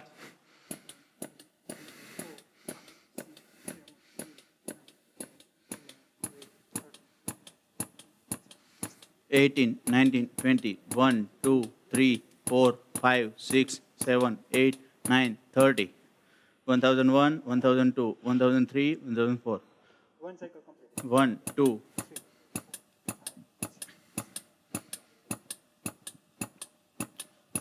14, 15, 16, 17, 18, 19, 20, 1, 2, 3, 4, 5, 6, 7, 8, 9, 30. 1001, 1002, 1003, 1004. 1, 2, 3, 2 cycles completed. 12, 13, 14, 15, 16, 17, 18, 19, 20, 1, 2, 3, 4, 5, 6, 7, 8, 9, 30. 1001, 1002, 1003, 1004.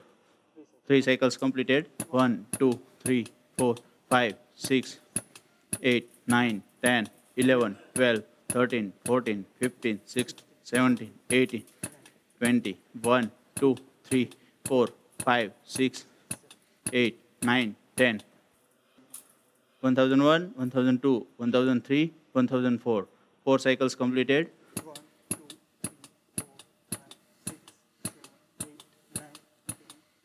12, 13, 14, 15, 16, 17, 18, 19, 20, 1, 2, 3, 4, 5, 6, 7, 8, 9, 30. 1001, 1002, 1003, 1004. 5 cycles completed. Checking pulse. એટલે આવી રીતે દર 5 સાયકલ પૂરા થાય ત્યારે આપણે પલ્સ ચેક કરવાના છે.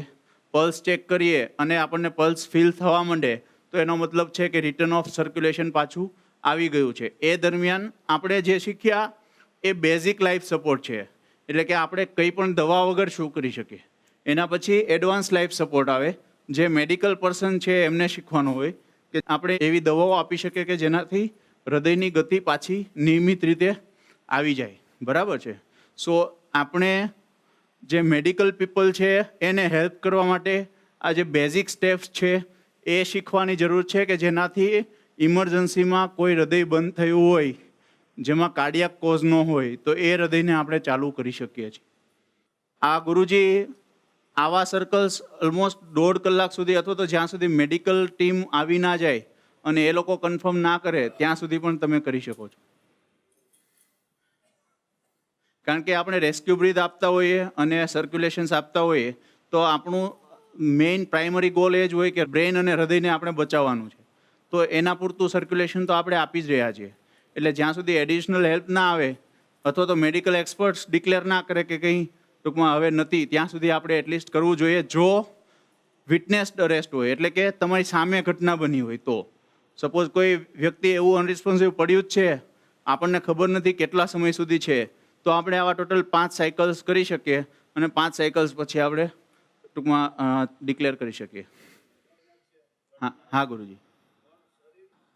શરીર હાવ ઠરી ગયું હોય તો કરાય? હા ગુરુજી. હવે એમાં એવું છે કે જ્યારે પણ મીન્સ જો આપણને મેડિકલ હિસ્ટ્રી ને બધું ખબર હોય દર્દીનું કે ભાઈ કોઈ બીજી જૂની હિસ્ટ્રી નથી અને તકલીફ વધારે નથી, તો શરીર ઠરી જવાનું કારણ છે કે બ્લડ પ્રેશર સાવ ઓછું થઈ ગયું હોય અને બ્લડનું સર્ક્યુલેશન બંધ થઈ ગયું હોય. સો એવા સમયે આપણે CPR ચાલુ કરીએ કમ્પ્રેશન્સ તો બ્લડનું સર્ક્યુલેશન ચાલુ થઈ જાય અને જો એરવે પણ આપણે સિક્યોર કરીએ અને બ્રીધિંગ આપીએ તો એને જે મિનિમલ ઓક્સિજન જોઈએ છે બ્રેઇનને ચાલવા માટે અથવા તો હૃદયને ચાલવા માટે એટલું ઓક્સિજન અને સર્ક્યુલેશન કમ્પ્રેશન્સ કરીને ચાલુ રહે છે.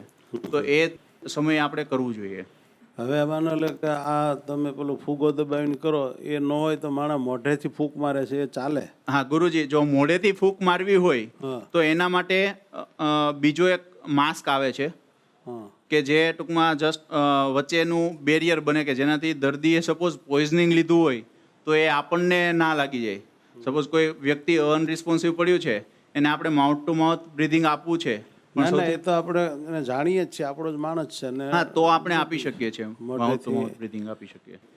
મોઢેથી આપતા હોય છે બધા, પાણી ડૂબી ગયો હોય કાઢીને પછી ફૂંક મારે મોઢા. પણ ગુરુજી જ્યારે પાણીમાં ડૂબી ગયો હોય અને એનું હૃદય બંધ હોય તો આપણી પ્રાયોરિટી શ્વાસ આપવાની ના હોવી જોઈએ. નહીં? આપણી પ્રાયોરિટી કમ્પ્રેશન્સ આપવાની હોવી જોઈએ. જ્યારે આપણે કમ્પ્રેશન્સ આપીશું તો લંગ્સની ટ્રેકિયા ને એ બધું પણ સાથે સાથે દબાશે, તો અંદર જેટલું પાણી ડ્રોન થઈ ગયું છે અંદર એ પાણી પણ બહાર નીકળી જાય.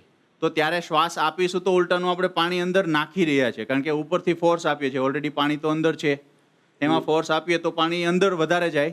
પણ જો આપણે એને કમ્પ્રેશન્સ ચાલુ કરી દઈએ એટલે એનું સર્ક્યુલેશન ચાલુ થઈ ગયું, એટલે એમાં ગુરુજી એવું છે કે અમુક મિનિટો સુધી જે બ્લડમાં ઓક્સિજન છે એ અમુક મિનિટો સુધી તો એમાં રહેવાનો જ છે. તો ત્યારે આપણું પ્રાઇમરી કામ એ જ હોવું જોઈએ કે કમ્પ્રેશન આપીને સર્ક્યુલેટ કરીએ કે જેનાથી જે ઓર્ગન્સને જરૂર છે ત્યાં એ ઓક્સિજન પૂરું પાડે. ત્યાં સુધીમાં પછી આપણે breathing. પછી માની લો કે આપણે CPR કરીએ હા ગુરુજી. તો પેલું નાકેથી શેડા ને બધું નીકળે ને હા. મોઢેથી, હા. તો એનું શું કરવું? એ તો ગુરુજી તો જો વાઇપ્સ હોય તો કાઢી શકો, બાકી ત્યારે તમારે એ કોઈ પણ વસ્તુની ચિંતા કરવાની જરૂર નથી હોતી. આપણે જે કરવાનું છે એ ખાલી CPR અને ટૂંકમાં રેસ્ક્યુ બ્રીથ્સ આપવાના છે. હવે કોઈક બળિયો આવે તો ખાધેલું કાઢી નાખે નાકે ને મોઢે. ગુરુજી એ કેવું છે કે આપણે જો પ્રોપર જગ્યાએ CPR કરીએ ને તો બહાર ના આવે. સપોઝ હવે એની જ નીચે પેટ આવે, જઠર આવે, તો એ જગ્યાએ રાખીને કર્યું હોય હા. તો પછી એ તો જઠર દબાવે તો બધું બહાર જ આવે, એટલે રોંગ પ્લેસમેન્ટ ઓફ CPR થયું. ઓક તમારી ભલી થાય, ખોટું CPR કર્યું.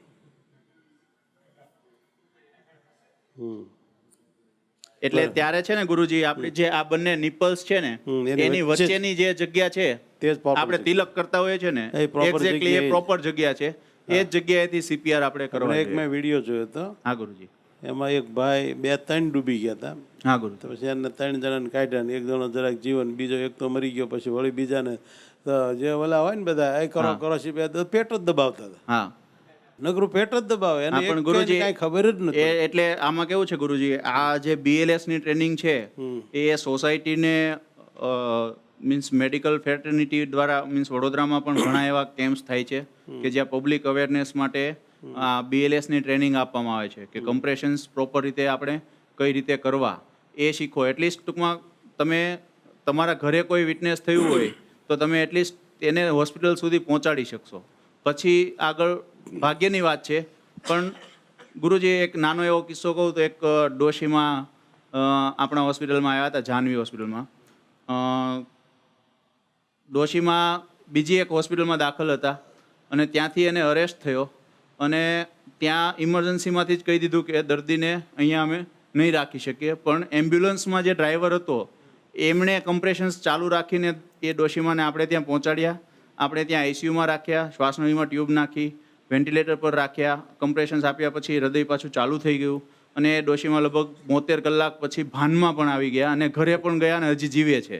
કેટલી ઉંમરના હતા? એ લગભગ 76 વર્ષના માજી હતા. તોય જીવે, બોલો. ગુરુજી આપણે આ પ્રેઝન્ટેશન ચાલુ થયું ને ત્યારથી જ્યાં સુધી પૂરું થયું ને ત્યાં સુધી હાઈ ક્વોલિટી CPR અને ઇફેક્ટિવ CPR હા, એ મેં સાંભળ્યા કે એવા શબ્દ વારંવાર આવતા હતા. એનું મતલબ જ એ છે કે CPR આપવો એટલે હકીકતમાં જો પ્રોપર રીતે આપો તો જ એ CPR કહેવાય, બાકી CPR જ ના કહેવાય. એટલે એ જ આપણે શીખવાનું છે એમ. ગુરુજી પ્રેક્ટિકલી આપણે જો ધીમે ધીમે આને અડોપ્ટ કરીએ તો આપણે 4 જ વસ્તુ કરવાની છે. એક તો નાડ પારખવાની છે, દર્દી શ્વાસ લે છે કે નહીં એ જોવાનું છે, અને પછી પ્રોપર જગ્યાએ આપણે કમ્પ્રેશન્સ કરવાના છે. મેં કીધું એમ કે અમારા હોસ્પિટલમાં ટૂંકમાં જે હાઉસકીપિંગવાળા સ્ટાફ હોય એ સારામાં સારા કમ્પ્રેશન એ લોકો જ કરતા હોય, કારણ કે એને આપણે કહી દીધું આટલું જ કરવાનું છે, એટલું જ કરવાનું છે. દર્દી બચાવવા માટે તો પાછળથી આપણે ગુરુજી આખી ટીમની જરૂર પડવાની જ છે. એવું નથી કે આપણે જ બચાવી લઈશું, પણ એને બચવા સુધી મેડિકલ હેલ્પ જ્યાં સુધી પહોંચે અને એ આશા ના છોડી દે એના માટે આપણે આશા જીવંત રાખવા માટે આપણે આટલું શીખવાનું છે ગુરુજી. હા, એ બરાબર છે, વાત સાચી છે.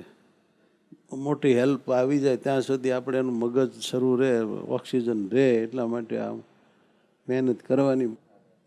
ગુરુજી, મેડિકલ લોકો પહોંચે ત્યાં સુધી હેલ્પ થઈ રહી ને એના માટેનો આ પ્રયાસ છે કે જેનાથી મીન્સ અમને સરળતા પડે.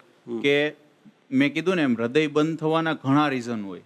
એમાંથી જો શ્વાસના લીધે હૃદય બંધ પડ્યું છે એટલે કે તમને તમારો શ્વાસ બ્લોક થઈ ગયો અથવા તો ઓક્સિજન લેવલ ઘટી ગયું અને હૃદય બંધ પડી ગયું, તો એનું મૂળભૂત કારણ તો હૃદય નથી. હૃદયને કઈ તકલીફ નથી, પણ શ્વાસ નથી મળ્યો, એના લીધે ઓક્સિજન નથી ગયો, એના લીધે હૃદય બંધ પડ્યું છે. તો એવા સંજોગોમાં આપણે CPR ને બધું કરીએ તો હૃદય ચાલુ થઈ શકે અને વ્યક્તિ બચી શકે. હાલો એક કારણ. બીજું કે સપોઝ બ્લડ પ્રેશર સાવ લો થઈ ગયું છે, એના લીધે પરફ્યુઝન જ નથી થતું, એટલે હૃદયની નળીઓને પણ લોહી નથી મળતું, તો એવા સમયે હૃદય બંધ પડ્યું હોય તો પછી આપણે બધી દવાઓ બ્લડ પ્રેશર વધારવાની ને એ બધી ચાલુ કરી અને કમ્પ્રેશન્સ ને બધું કરીએ તો દર્દીનો જીવ બચી શકે છે. બરાબર. પછી કોઈ દવા પી ગયું છે હા. અને એના લીધે શ્વાસમાં તકલીફ થઈ છે અને હૃદય બંધ પડ્યું છે, એવી કન્ડિશનમાં ચાલુ કરી શકીએ. અથવા તો કોઈ એવી દવા છે કે જે હૃદયના ધબકારા અનિયમિત કરતી હોય, એવી દવા લેવાઈ ગઈ છે અને એનો ઓવરડોઝ થયો છે, એના લીધે બંધ થયું છે, તો પણ આપણે હૃદયને ફરીથી ટૂંકમાં એના કોઝ કોઈ માણસ ડરી ગયો હા ગુરુ, અને હાર્ટ બંધ થઈ ગયું તો એ તો ચાલુ થઈ જ જવું પડે. બરાબર. હા ગુરુજી. એક ઓલો વિડીયો મેં જોયો તો સિંહ એને પકડે છે ને પછી માણસ પડી જાય છે, પછી એને CPR કરે તો એ જીવતો થઈ જાય. હા, એ જીવતો થઈ જ જવું પડે, કારણ કે એમાં હૃદય છે એ મૂળ પેલું નથી. એટલે કે હૃદય રોગની અમુક કન્ડિશન્સ હોય કે જેમાં કમ્પ્લીટ હાર્ટ બ્લોક થઈ ગયું હોય, કે હૃદયને જ બ્લડ મળતું બંધ થઈ ગયું છે પ્રોપર બધી રીતે, એ જ મૂળ કારણ છે, અને એને આપણે કમ્પ્રેશન કરીને જીવતું કરવું હોય તો કદાચ સર્વાઈવલના ચાન્સીસ સાવ ઓછા થઈ જાય. પણ એવા સમયમાં પણ અત્યારે ગુરુજી મીન્સ આપણે તો ઇમ્પ્રેક્ટિકલ વાત કરીએ છીએ, પણ ઇકમો જેના ઉપર મને મૂક્યો હતો એ મશીન દ્વારા પણ અત્યારે લોકોને હૃદય અને ફેફસા બંનેને આપણે સપોર્ટ કરી શકીએ. એટલે ECLS કરીને આપણે આ જે શીખ્યા એને BLS કહેવાય, જે બેઝિક લાઈફ સપોર્ટ. એના પછી ACLS આવે એટલે કે એડવાન્સ લાઈફ સપોર્ટ, કે જે ટૂંકમાં મેડિકલ પ્રોફેશનલ હોય એ કરી શકે, કે એમાં જે દવાઓ આપવાની ને બધું કરી શકે. અને એનાથી જો વ્યક્તિ બચી જાય અથવા તો એમાં પણ ટ્રાય મીન્સ ચાન્સ ના હોય તો એનાથી આગળ ECLS એટલે એક્સ્ટ્રા કોર્પોરલ લાઈફ સપોર્ટ, એટલે કે જેમાં ઇકમો મૂકી અને હૃદયને અને ફેફસાને બંનેને સપોર્ટ કરે, એવી પણ પ્રેક્ટિસ થાય છે. વિશાલ ગુરુજી. હા બેટા, તને ખૂબ ખૂબ ધન્યવાદ. ગુરુજી, બોલવા ચાલવામાં કંઈ ભૂલ થઈ હોય તો માફી. ના હવે આ આવ્યો ને તે આ બધી માહિતી આપી અને અમારા બધાનો ખૂબ તે રાજીપો લીધો. અમારા ભાભા તને આશીર્વાદ દેશે. સારું. જય સ્વામી.